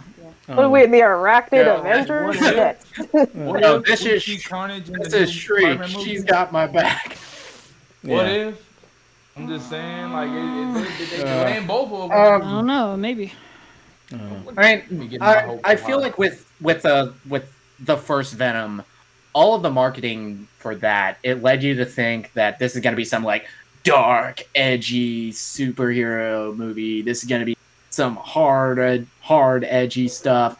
And the movie, it's like closer to something like the Three Stooges. This, I think, it's more leaning into that absurd sense of humor, which gives me hope that you're going more comedic tone with it. Yeah. And I think Andy Serkis, I'm curious to see how he... What? Did you cut off there? Oh, Andy Serkis, I'm curious to see how he handles it as a director. Oh, okay. Yeah. Yeah, I mean, it looks like they're doing the whole, kind of comedy routine with, Eddie Brock and Venom and them kind of going back and forth. I didn't really so much like the first one all that much. I thought, it was kind of the best superhero movie maybe of like 2006, maybe, you know what I mean? If this was, that long ago. Terrible. And, Jack... You couldn't fuck with that, like, Eminem title song? No, and I could not at all. Eminem hasn't had like a good hit in like 20-something years almost. And as far as like you said, Jackie Earle Haley, I mean that's a good idea. I mean, if this was 12 years ago and Jackie Earle Haley was fresh off of like Watchmen, because I remember like after Watchmen he was getting a lot of deals after that when he came after that. Like Watchmen, Watchmen, he was a regular on that show Human Target. He played Freddy Krueger, which that movie. Yeah. That movie killed a career. Yeah. But if this was 12 years ago, he probably would have gotten the Carnage roles probably there. But I mean, I think, to see Woody Harrelson, I mean, he always he puts in effort in his performances. He gives 100% typically every time I see him. So it'd be interesting to see what he kind of does here. In the role. Yeah, even in the most generic stuff, Woody Harrelson always brings it. Good actor, but I don't want him to play Carnage. He's a professional. Yeah. All right, so do his best. So moving on from discussing that, we're just going to discuss the final thing of the day. Just going to do this quick Ted Lasso review real quick for season 1 that we talked about. Has anybody seen Ted Lasso here? Anybody else? I have not, but I'd not. like to. So if you guys are going to do spoilers, I'm going to bounce. Same here. Okay. I don't think we are. Oh, we're already at like 2 hours and 15. You want to just call it? I think we can do it like real quick. We can do like a quick review of it. We just go back and forth real quick and just give a general. No spoilers. Yeah, we're not gonna do. Yeah, we're not. Okay, we'll do our best for no spoilers. Yeah. So we have Ted Lasso, which is the Apple TV streaming service the 80th Apple kind of streaming service that you have to get streaming service that on top of that. So yep. And for a long time, this was the best show that nobody was watching because it was on Apple fucking TV. That's why I haven't seen it. Yeah. But if you kind of they're doing like a deal where if you have like a new Apple device, they'll give you like 3 months or like 6 months free of Apple TV if you have like a new Apple device or something like that. So it's a way to kind of draw people into Apple TV, because some people probably forget that you even subscribe to it because like, oh yeah, and then when the bill comes out, oh yeah, I do have Apple TV. So that's probably how they get kind of a lot of people just through that, just people forgetting they even have it. But here you have a comedy series starring Jason Sudeikis, who's an American football coach who goes to London to be a soccer coach there. Basically. Yeah, to be a football coach over there in England. Football. There. And the whole reason why he's even there to begin with is because it's basically the owner of the team is basically just using him as a pawn in order to tank the team because the owner's is a woman and her ex-husband cheated on her. Her ex-husband is played by the guy who was Giles in Buffy the Vampire Slayer, which I Anthony. Oh. Anthony Head, who plays the douchey ex-husband, who he's not in the show a whole. Every time he is wonderful. Yeah, he's really good. I haven't seen him since I watched Buffy, so it was kind of like impressive to kind of see him again in something. And his ex-wife's name is Rebecca. She's played by Hannah Wagman. And so she's basically Hannah Waddingham, who if you guys forgot who she is, let me remind you. Shame. Oh my god! Shame. That's her. Yo, Shame. What? Oh, yeah, that's the Shame lady. Oh my god. Oh wow, I didn't know that. Oh, okay. I guess because she looks different without the whole kind of nun outfit. Different. Yeah, with the whole nun outfit on there. But so she's basically just trying to tank the team in order to piss off her ex husband that cheated on her. So she's just like, well, I'm just gonna get this, dumb American country football coach to come here and to, teach this totally a sport, Salt but of he the doesn't. earth Midwest guy to Uh, yeah, the salt of the earth Midwest guy that doesn't know the sport to tank my team. Yeah, and I think the great thing kind of about this series is that Jason Sudeikis as Ted Lasso kind of comes on and he's just instantly lovable. I mean, everybody he kind of interacts with, you know what I mean. They have they think immediate disdain for him, but it's this through his personality and constant optimism that he's able to kind of win these people over. Like with the owner. You know what I mean? Like at first, she's just like, "Oh, this guy's just some country hillbilly. Fucking, I hate him." You know what I mean? But then as time kind This of fucking hick. yeah, as time goes on, he's able to kind of win these people over, and I think that's kind of the great thing about this series. Jason Sudeikis playing this character, and there's some good dramatic moments with him as well throughout the series as well that he kind of happens Yes, as well. with this show, it's just I remember watching a video essay on sex education and how like one of the strengths of that show is how it avoids the stereotypes, and you're kind of doing that here with Ted Lasso. You have those archetypes that you see in a lot of sports dramas. You see like the grizzled guy who's like probably on his way out, the cocky young asshole character, and of course the relentlessly optimistic coach. But the longer the show goes on, the more you get into why these people are the way they are. And with Ted Lasso, he's relentlessly positive, but the show is not afraid the show isn't afraid to say that sometimes that's a really bad thing. That sometimes that's a very flawed way of thinking of just that almost toxic positivity. Yeah, very much. Especially like one of the later episodes of the show. Yeah. And like I said, they got kind of a good cast around good people. Like there's, Hannah Winningham who plays Rebecca. I think she's very good. You also have Jeremy Swift who plays like Leslie Higgins. He's like the kind of the assistant to the Rebecca character. He's very funny as well. You have also who's the star, like I said, the star player, because on sports kind of teams or about movies or shows, you also have to have those kind of archetypes: the grizzled veteran, the brash young star. You have Jamie Tart, who's played by Phil Dunn, who, you put this in the Google Notes, looks exactly like Sam Witwer. Now I kind of see it. Yeah, he looks exactly like him. Yeah, and Sam Witwer, people know him. He was in Star Wars: The Force Unleashed. He was the character model for that video game. Yeah, so he's who's like the voice of Darth Maul also. Yep, and he was also in Supergirl. He played a villain in that. I think it was like season 3 or season 4. He was the villain of that series of Supergirl. I don't fucking remember. But he's been in a lot. Yeah, he's been in a lot of stuff. Also, humongous Star Wars nerd. Like he knows. Oh, he's just a huge nerd in general. Like he's real big nerd about things. Yeah, so he's in this, and you also have Brendan Hunt who plays like Coach Beard. He's like the Jason Sudeikis right hand man, the best right hand man you can ever have in any situation, like the perfect kind of assistant. And he's absolutely amazing. Like he comes in and their kind of interplay as well. You also have Juno Temple here, who like Juno Temple's like I remember seeing her like when she was kind of like a little girl and stuff, and now like she's here like she's like this super sexy model here who's the boyfriend of the star player.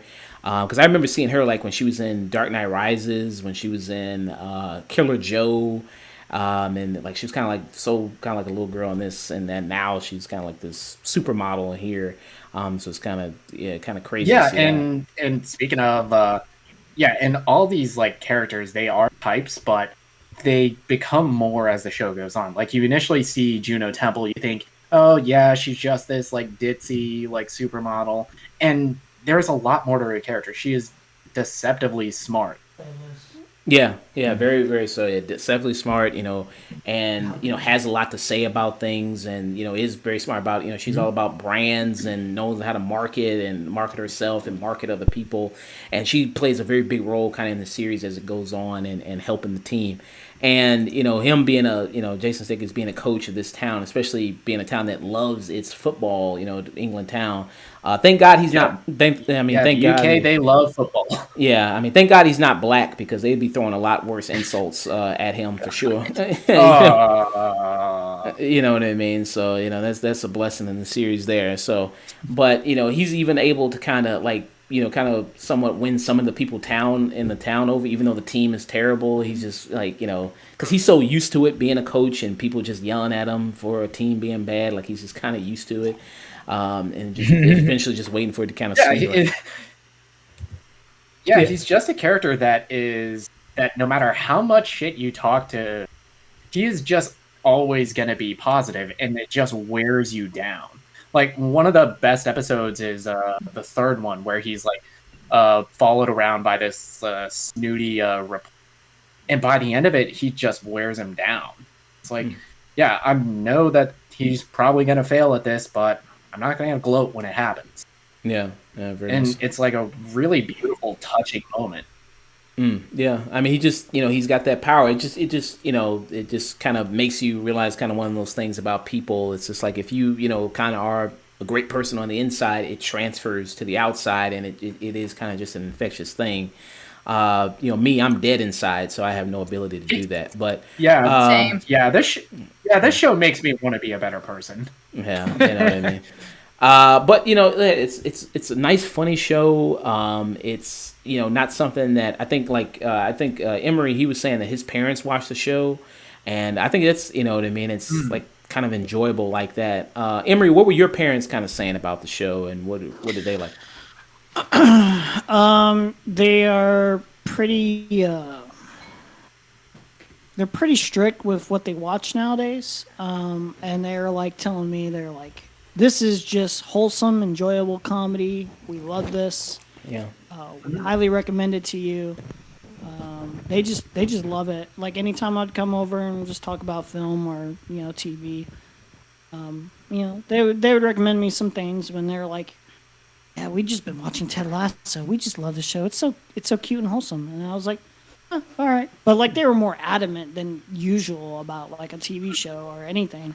And I was like, okay, well, eventually I'll watch it. I haven't watched it yet, but I plan on it, just because they're super adamant, and usually they're super cynical about a lot of things. So yeah, a lot of the humor in it is not mean spirited. It's not really poking fun at anyone. It's just what I mean. Maybe in another series, if this was kind of something, it'd be a lot of tons of maybe making fun of people from London and people making fun of Americans or something like that. Which a great of how to do this kind of show wrong is Emily in Paris, where it spends the entire show I know what you're just talking being about. racist, being fucking the French. Yeah, that show is fucking terrible. How the fuck did it get a Golden Globe nomination? But I digress.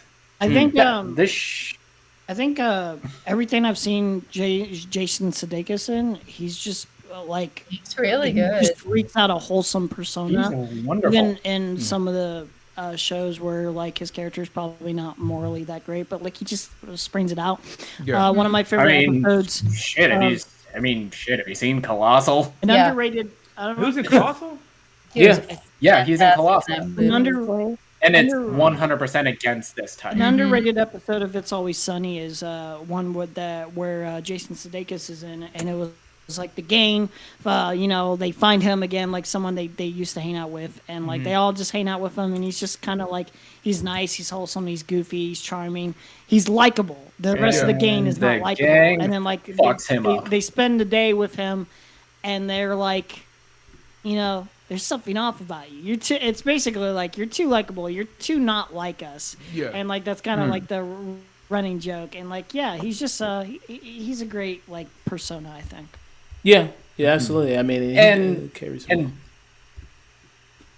Yeah, he's a great persona, and the show, it's not afraid to in that whole really super wholesome act that Ted puts on. Well, I can't really say act, because that's really just who the character is.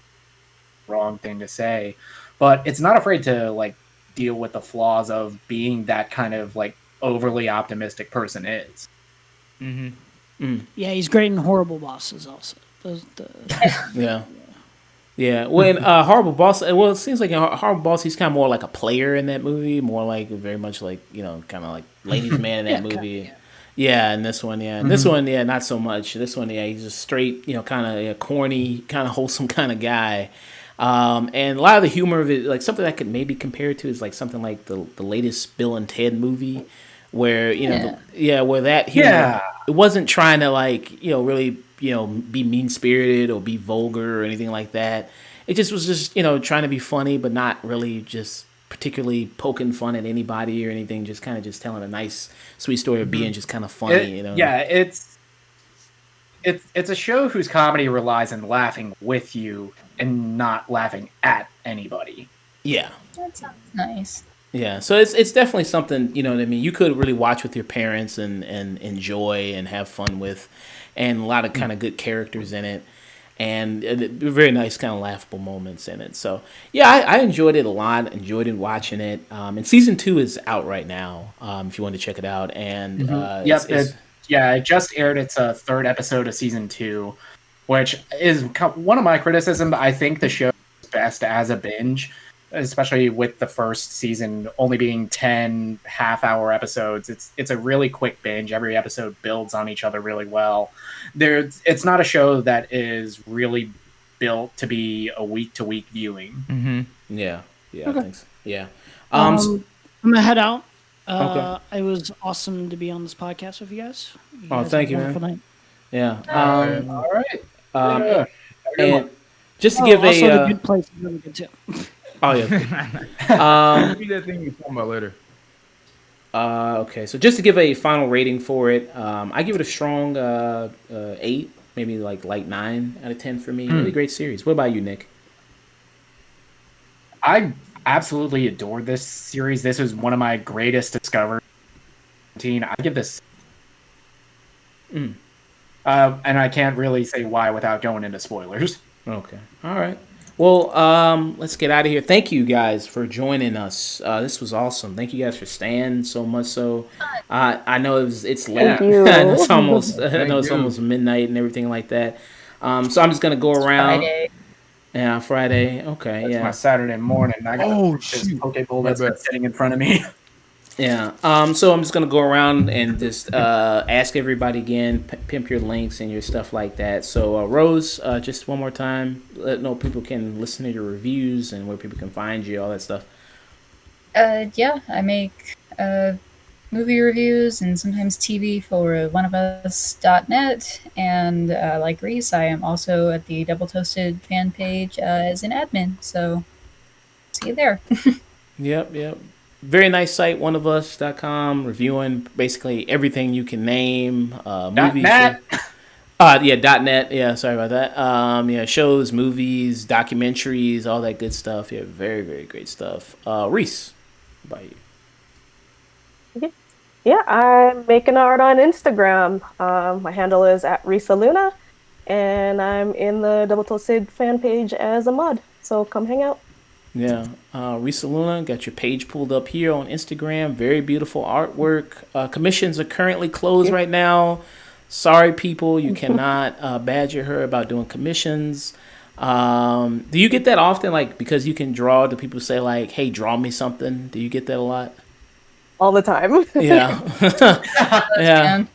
Yeah, just draw me something. Yeah, it's like, do you have draw me something money or what? Okay, so Yeah. So very, very beautiful artwork and everything like that. And you said, when are they opening back up your commissions? Probably in January. January. Okay. All right. So January. Very nice. All right. Very nice. Julian, what about you, man? Y'all can find me. Yeah, all you gotta do is go on Google and put in CobraStarGreen. My Twitter will pop up. My Instagram pop up. YouTube will pop up. Even Patreon might pop up. I don't know about all that. But yeah, you can put in CobraStarGreen anywhere and find me. Okay, yeah, CobraStarGreen. You that famous? People can just Google you. You that big time, huh? Pretty much, yep. You just put in, everything pops up. Even a TikTok Googleable, verifiable. Yeah, even TikTok pops up. Something else pops up too, but I don't have a TikTok. So. your OnlyFans page doesn't pop up, does it, or anything like that? It might be coming soon. God. Premium Snapchat's coming up too. It's funny. I didn't even know what that was until a friend told me about it. Yeah. Okay. We'll Friend. yeah. Friend. Yeah. Quote unquote. Right. Yeah. Julian. Nick, what about you? Where can people find you, Nick? You can find me Twitter, Instagram at Night and Day Nick. Yep. All right. And Bubbles. What about Bubbles? Bubbles got a very own IG that she tweets on and Bubbles got the IG too. You can follow her at bub.bles0922. Yeah, very funny captions Bubbles be putting up there. Very good. Very good with the paws on the keyboard. Very, very good. Yeah, and of course... it's like, she can't pick up after herself, but she can type on my phone. Yeah. Good for her. All right, so people with us, of course, you can find us on the social medias, Instagram at Afternoon Tune. We're on Twitter at Afternoon Tune. We're also on TikTok. We are TikTokers there, having good content. Content so good, white people will steal from us. TikTok at the Afternoon Tune. We're on there as well. We're also on Facebook at Facebook The Afternoon Tune. I have to stop getting suspended from Facebook so I can actually interact with people on Facebook. I got suspended again. Suspended from Facebook? Breaking the law, asshole. Yeah, I got this is like my third suspension in the past. Like, Right. Why don't you just comply? God damn, they about to ban you. Why didn't you just comply? Nah, What do you get suspended for? I talk a lot of shit, I guess, for a lot of things on there. Okay. And then I called somebody the C word recently, so I got suspended for that. But yeah, but we are on there. I did make a burner account, so I can Ready to go. You just told them. Yeah, Dude, you just ratted on yourself. Well, he didn't say the burner account though. yeah, but I just but we are on Facebook at the Afternoon Tune, the Facebook page, everything like that, and we also have a fan page. So we call our fans Nooners. That's what we call our fans. Strong ER, Nooners. There we go. We don't have an A yet, so we haven't reappropriated the word yet with the strong A. But so that's our fan page there. We also, of course, YouTube at the Afternoon Tune, and we're also on Twitch. Of course, streaming on Twitch right there. We stream on Twitch every Friday, 9 p.m. Central Standard Time, 9 or 8 p.m. Central Standard Time. We're on Twitch. So follow us, and we're also wherever you listen to podcasts, of course, Apple Podcasts, Spotify. Leave us that good rating and 5 stars and all that stuff if you want to. If you're feeling generous and all that good stuff like that. And thank you to our wonderful guests. Thank you to Rose. Thank you for Reese. Thank you for Julian. Thank you for Emery for all coming in. Very, very, very much appreciated. Very awesome to have you guys on again and have you guys here. So, to all you people out there, hope you enjoyed listening to this. And don't forget to always stay tuned. Stay tuned.